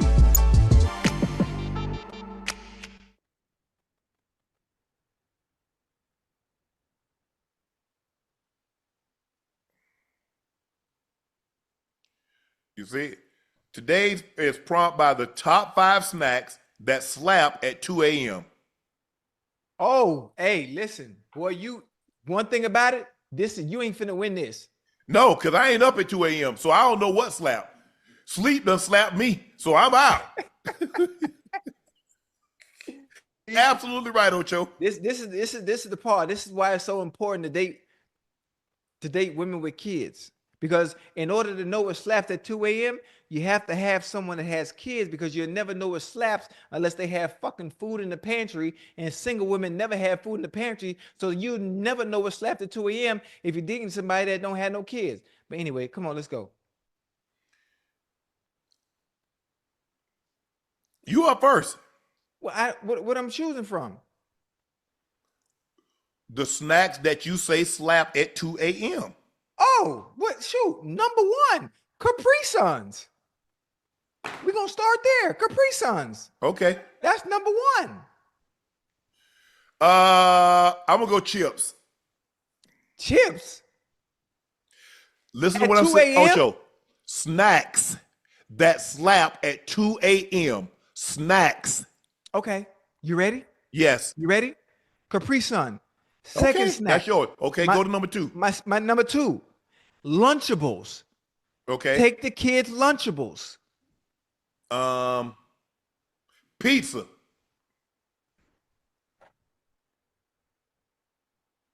Okay, my third one is cereal. Cereal. Okay. And I'm speaking from experience. That's where I'm going with this, so you understand. Tacos. I figure they drunk. I think at 2 a.m. Ocho, they drunk. Nah. Candy. Now I don't want to pick a specific candy, but just candy in general. Damn.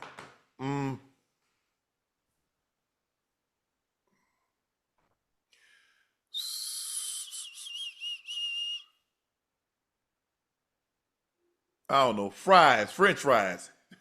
What do we? It's 2 o'clock. I'm asleep at 2 o'clock in the morning. I'm normally asleep at 10 p.m. Right. I can't remember the last time I've been up at 2 a.m.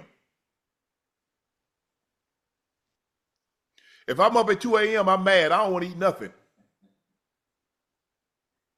Damn.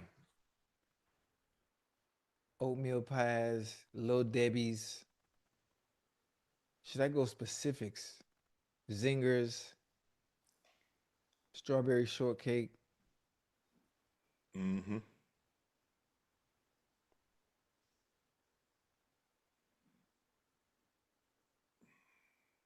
What you got? I'm thinking of frosted cupcake, Zingers, oatmeal pies. Go oatmeal pies. Oatmeal pies. Yeah. I'm going honey buns. Ain't nobody eating no honey bun. Nah. Well, yeah, you could. You warm them up, give them 12 seconds in the microwave. Oh, Swiss rolls.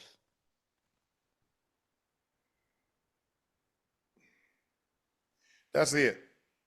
All I know is y'all can tell I don't be up at that time of the night. I don't be eating. Yeah. I don't really be eating after like 7 o'clock. So 7 o'clock? yeah, You don't eat after 7 o'clock?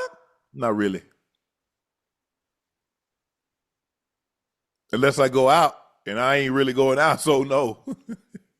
Oh man, that's what we need. We need to catch that type of stuff on camera. No, we don't. All right, now it's time for your segment, Ocho. Now it's time for Spello Cinco. Oh, Bub, you ain't tell me we were spelling tonight. I would have got a haircut. That's all right. Where your hat at? I don't even know where my hat's at, man. All right, Ocho. Your first word is silhouette. The dark shape and outline of someone or something visible against a lighter background, especially in dim light. Silhouette. SILHOUETTE.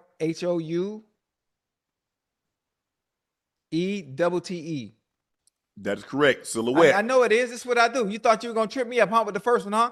Unc, I told you 1987 spelling bee champ out of Liberty City. That was me. The next word, paraphernalia. Miscellaneous articles, especially the equipment needed for a particular activity. Paraphernalia. P-A-R-A. Now, this is where it gets tricky because I don't know if it's an F or a P. Paraphernalia. Matter of fact, I think it's a P because I know paraphernalia, if I'm not mistaken, I saw it in the dictionary when it comes to talk about illegal substances. Paraphernalia. P-A-R-A-P-H-E. Nope, that don't even sound right. Hold on, work with me. Work with me. P-A-R-A. Phernalia. P-H-A-E.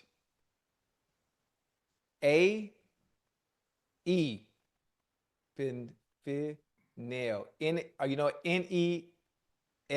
I don't know. It's probably wrong. P-A-R-P-H-E-R-N-A-L-I-A. Paraphernalia. Oh, I wasn't too far off, huh? Yeah. Hieroglyphics. Hieroglyphics. A character used in a system of pictorial writing, particular that form used in ancient Egypt. Oh, this is easy. Hieroglyphics. Look, H-Y-R-O. Glyphics. Glyph. G-Y or G-L? Glyph. Now I know it's tricky too. I know it's gonna be tricky. Glyphics. Hyro. H-Y-R-O. G-L-Y. Fix. P-H-I-C-S. H-I-E-R-O-G-L-Y-P-H-I-C-S. Hieroglyphics. That's what I just said. Please, you said H-Y. What I H-Y. just said. What did I miss? The Y is I. Oh, so you couldn't just give me that because I put an I instead of Y? Epilepsy. A disorder which a nerve cell activity in the brain is disturbed, causing seizures. Epilepsy. Okay, now that's a difficult one. Now I know epilepsy, it starts with an E. I know that part. E-P, EPA, E-P-A, L-E-P. Oh, I don't know this one. E-P-I-L-E-P-S-Y. Epilepsy. Yeah, I ain't know that one. Damn, my bad. The last word. Gnome. A legendary dwarfish creature supposed to guard the earth's treasures underground. Wait, Gnome. Isn't gnome G-N-O-M-E? What is it? G-N-O-M-E. That is correct. Gnome. Yeah, I know that because of the video game. You was 2 for 5. Yeah.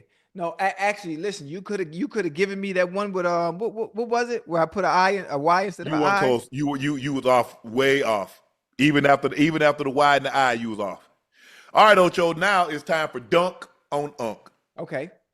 Here we go. Dunk on Unc. Yeah.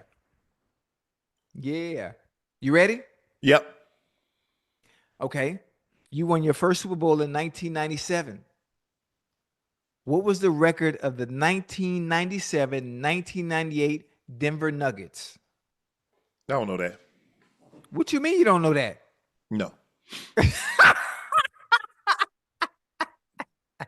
You don't want to give a guess? Nope. Okay. All right. We're going to go to the next one. You 0 for 1. You ready? How many receptions and receiving TDs does John Elway have in his career? How many receiving TDs? How many receptions and receiving I don't know that. Come on, Unc, you're not even trying. Because you asking me stuff that ain't no trivia. What is it? What's the how many games did the Nuggets win in 1997?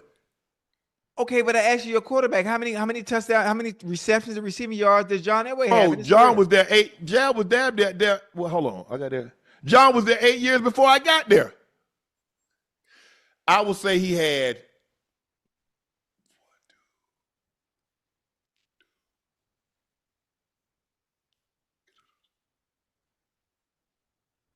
6 receptions, 2 touchdowns. Ooh. I mean, you listen, he had 3 receptions, 11 TDs. How you gonna have 11 TDs on 3 catches, Ocho? No, I'm saying total. How many receptions and receiving TDs does he have in his career? You said he had 3 receptions and 11 TDs. How can you have 11 TDs on 3 receptions? He ran him in, huh? He ran him in. Ocho, receiving touchdowns mean you caught the ball. You said how many receptions and how many receiving touchdowns did he have? Oh, shoot. You said 3 receptions and 11 touchdowns. Huh? Oh, that's 1 TD. Oh, my bad. Don't worry about it, Ocho. Hey, Go ahead to the next. Hey, no, Chad, y'all see what I'm up against? Y'all see what I'm up against, Chad? No, it's. I told y'all like I got one good eye. It's 3 receptions, 1 TD. My bad. We'll look at it with the good eye. I was trying. Okay, you ready? Yes. Whose NFL MVP stats are these? 4,944 passing yards, 38 touchdowns, and 117.1 passer rating. How many? What was it now? 4,900 yards. Here we go. 4,944 passing yards, 38 touchdowns, and a passer rating of how many touchdowns? 117.1. 38 touchdowns. Okay.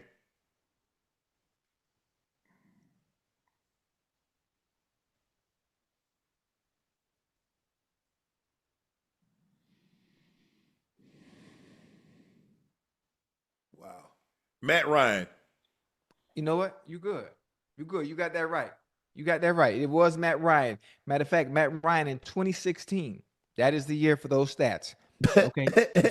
Oh, you thought you gonna slip one pass? Okay. You thought you gonna slip one pass, huh? Oh no, listen, you got one right. You got what? Oh, here you go. Oh, now you after you get 2 wrong, now you want to dial up. Okay, here we go.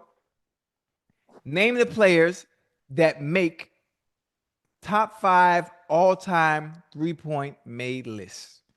Name the 5 players that make the top 3-pointers of all time.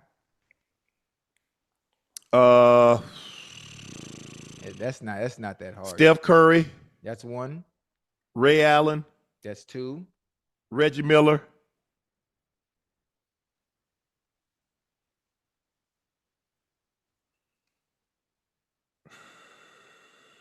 Ooh wee. These guys still playing.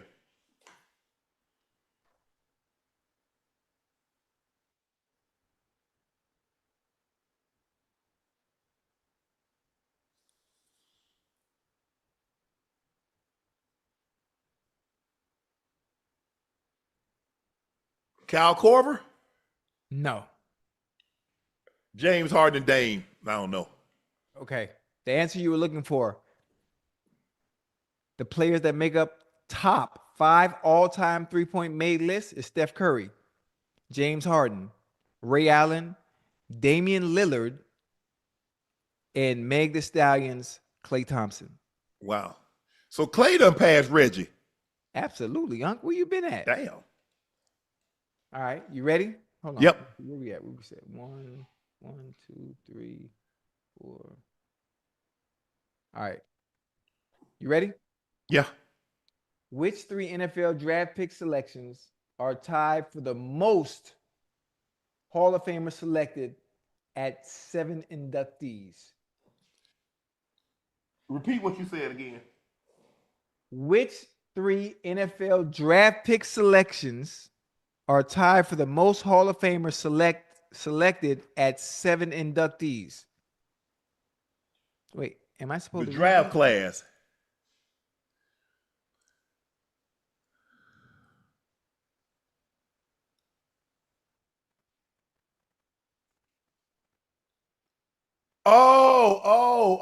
Okay. God damn, Ocho. Listen, I'm reading it just how it is right off the deck, man. So what selection?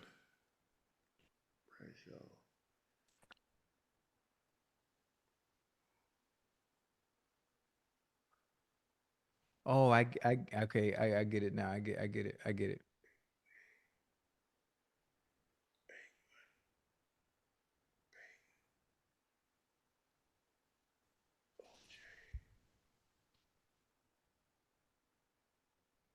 Oh yeah.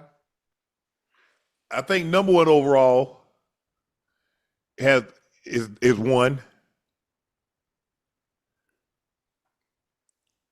because they got OJ, Elway, Manning, Bradshaw, Aikman.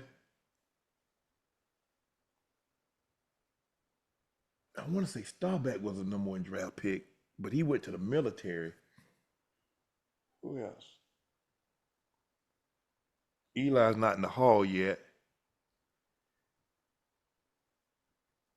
Which 3 draft pick selections are tied for the most Hall of Famers selected? So you're asking which selection has the most Hall of Famers? Is it the number 1 overalls? Is it the 2 overalls? Or I'm gonna say number 1. In matter of fact, is it the number 1? Ash, would it be the number 1 or yes?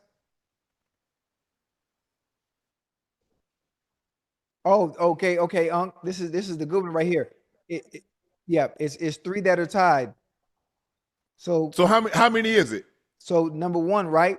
Yeah. Number 1 has Earl Campbell, John Elway, Steve Young, Bruce Smith, Troy Aikman, Orlando Pace, Peyton Manning. So that's what, 7? And Terry Bradshaw. The number 1 overall draft pick, and I think it was 1970. Did I say Terry? No. So what's that? That's 8 people then.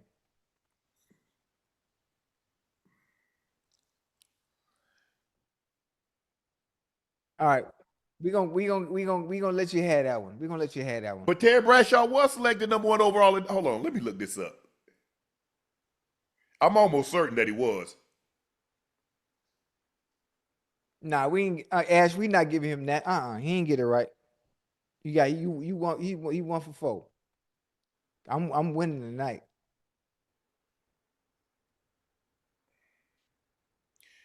Terry Bradshaw joined the Steelers in 1970, the number 1 overall draft pick.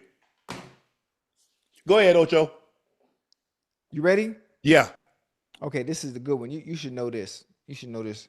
Name 3 of the inductees of the 2024 Black College Football Hall of Fame class. Man, I didn't even know they had the class yet. You didn't?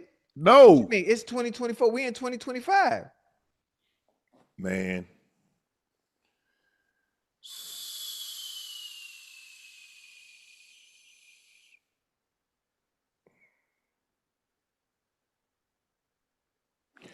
Oh, my goodness. Oh, I ain't even know some of these. Huh? I say I ain't even know some of these. Wait, Antoine Bethea? Antoine Bethea? He played with the the Oilers. Huh? With the Colts? You took. Yeah, no, 41. Yeah. Yeah. Man, I can't even begin to guess. I'm gonna say Albert Lewis, Tyrone Poole. We got Lamar Parrish, Lincoln University. Eddie Hurt, Morgan State University. Obviously, Antoine Bethea. I ain't even know Antoine with the goddamn Howard. You knew that? No, I did not. Yeah. Ocho, I was gone with these guys. Hey, Joe Adams. Joe 47 Adams, Tennessee State. Yeah, Tennessee State. You knew that? Yeah. So, Joe, because Ocho, the thing is, black college, most of them had nicknames. The really good players. Right. Jefferson Street Joe. Yeah. And you had you had Ernie Ladd, the Big Cat, Gary Big Hands Johnson. You had Willie Sugar Bear Lanier. They had a quarterback named, guess what his name was, Ocho? Nickname. What? The Lord's Prayer. What, for real? What his name was? I forget his name, but you can look it up. The Lord's Prayer. That was his name. His nickname was the Lord's Prayer for real? The Lord's Prayer, yeah. Hey, that's dope. I like that. That. In black college, you had, like Steve, yeah, absolutely. Hey, I like on here. I wonder if this is Coach Huntley. That was my linebacker coach in Cincinnati. Ricky Huntley? It's it says Richard Hunt. Yeah, that's Ricky Hunt. Winston-Salem Hunt. I mean Winston-Salem. Yeah. The Rams. Oh, that was dope. Lamar Parrish, Lincoln University. Yeah, a lot of them guys, but I'm trying to find this game's name.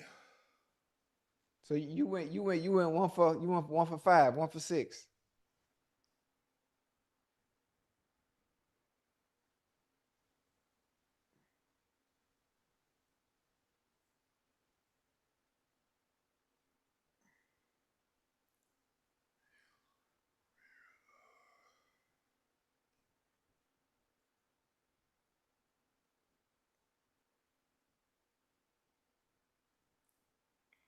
Yeah. All right, Ocho. Now it's time for our final segment of the evening. It's time for Q and A. Oh yeah.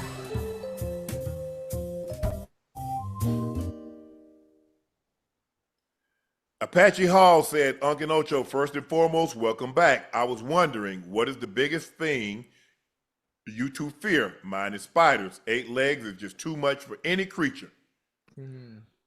Biggest thing. What would you fear, Unc?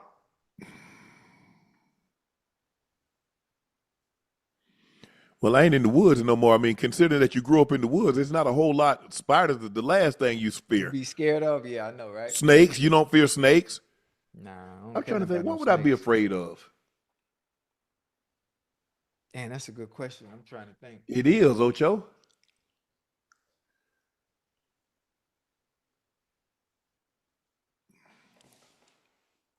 Damn. How about this here? People. That's a good one.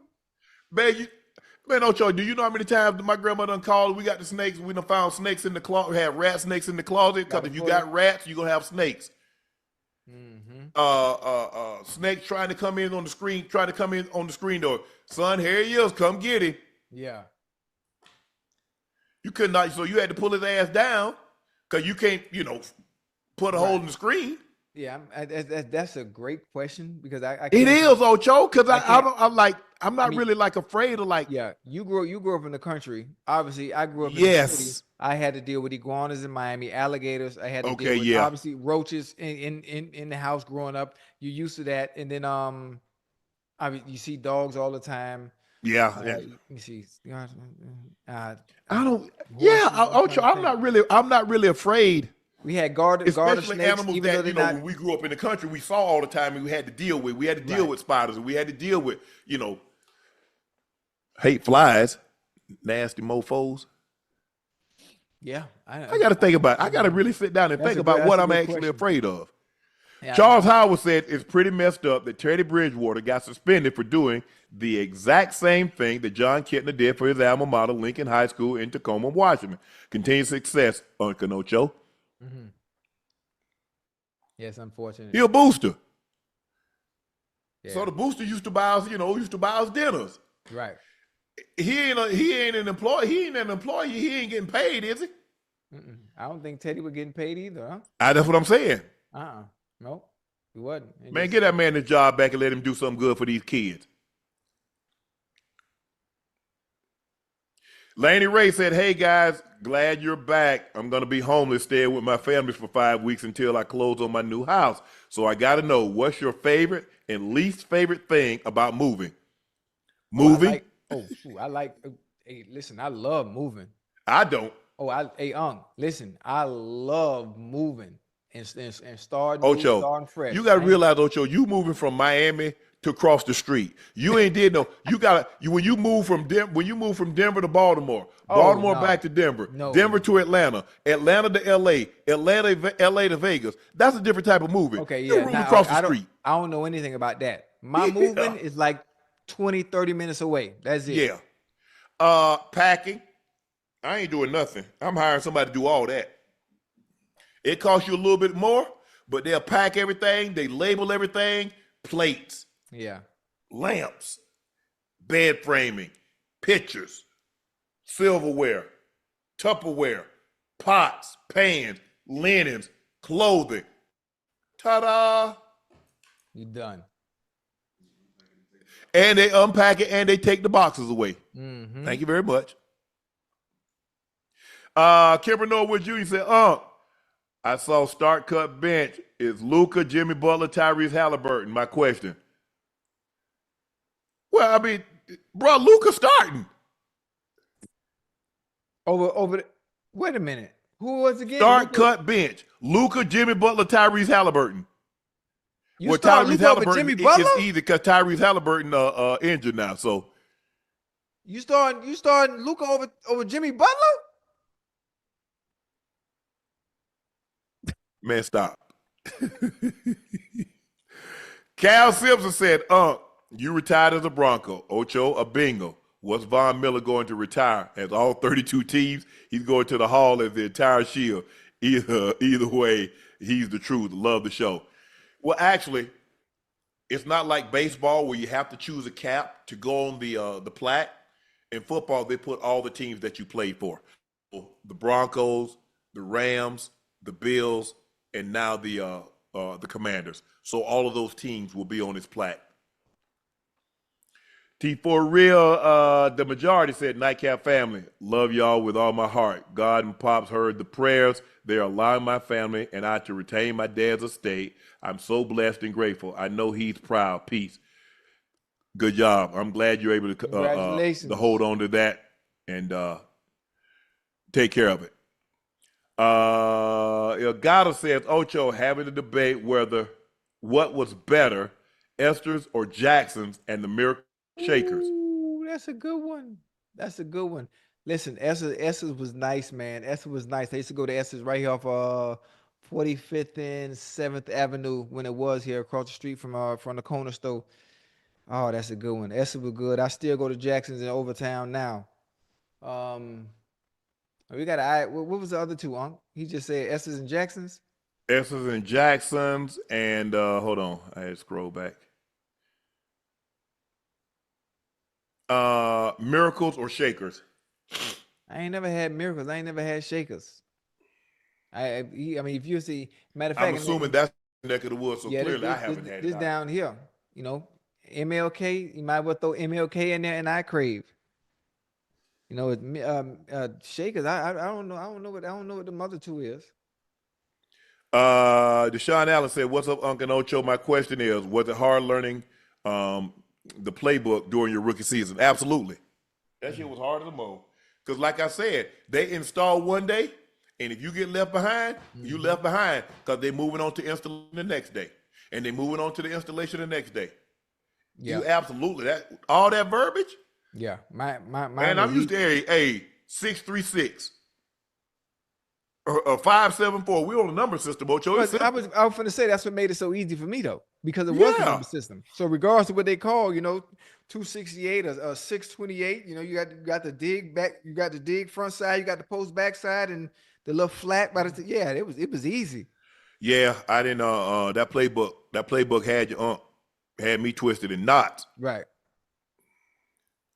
But I ain't never been afraid to ask no questions. Man, they send me emotion, Ocho. I get halfway through. Hey, man, what I got again? Hey, listen, it's better to ask before you mess it up going forward. Oh yeah. Hey, you know what you got? No.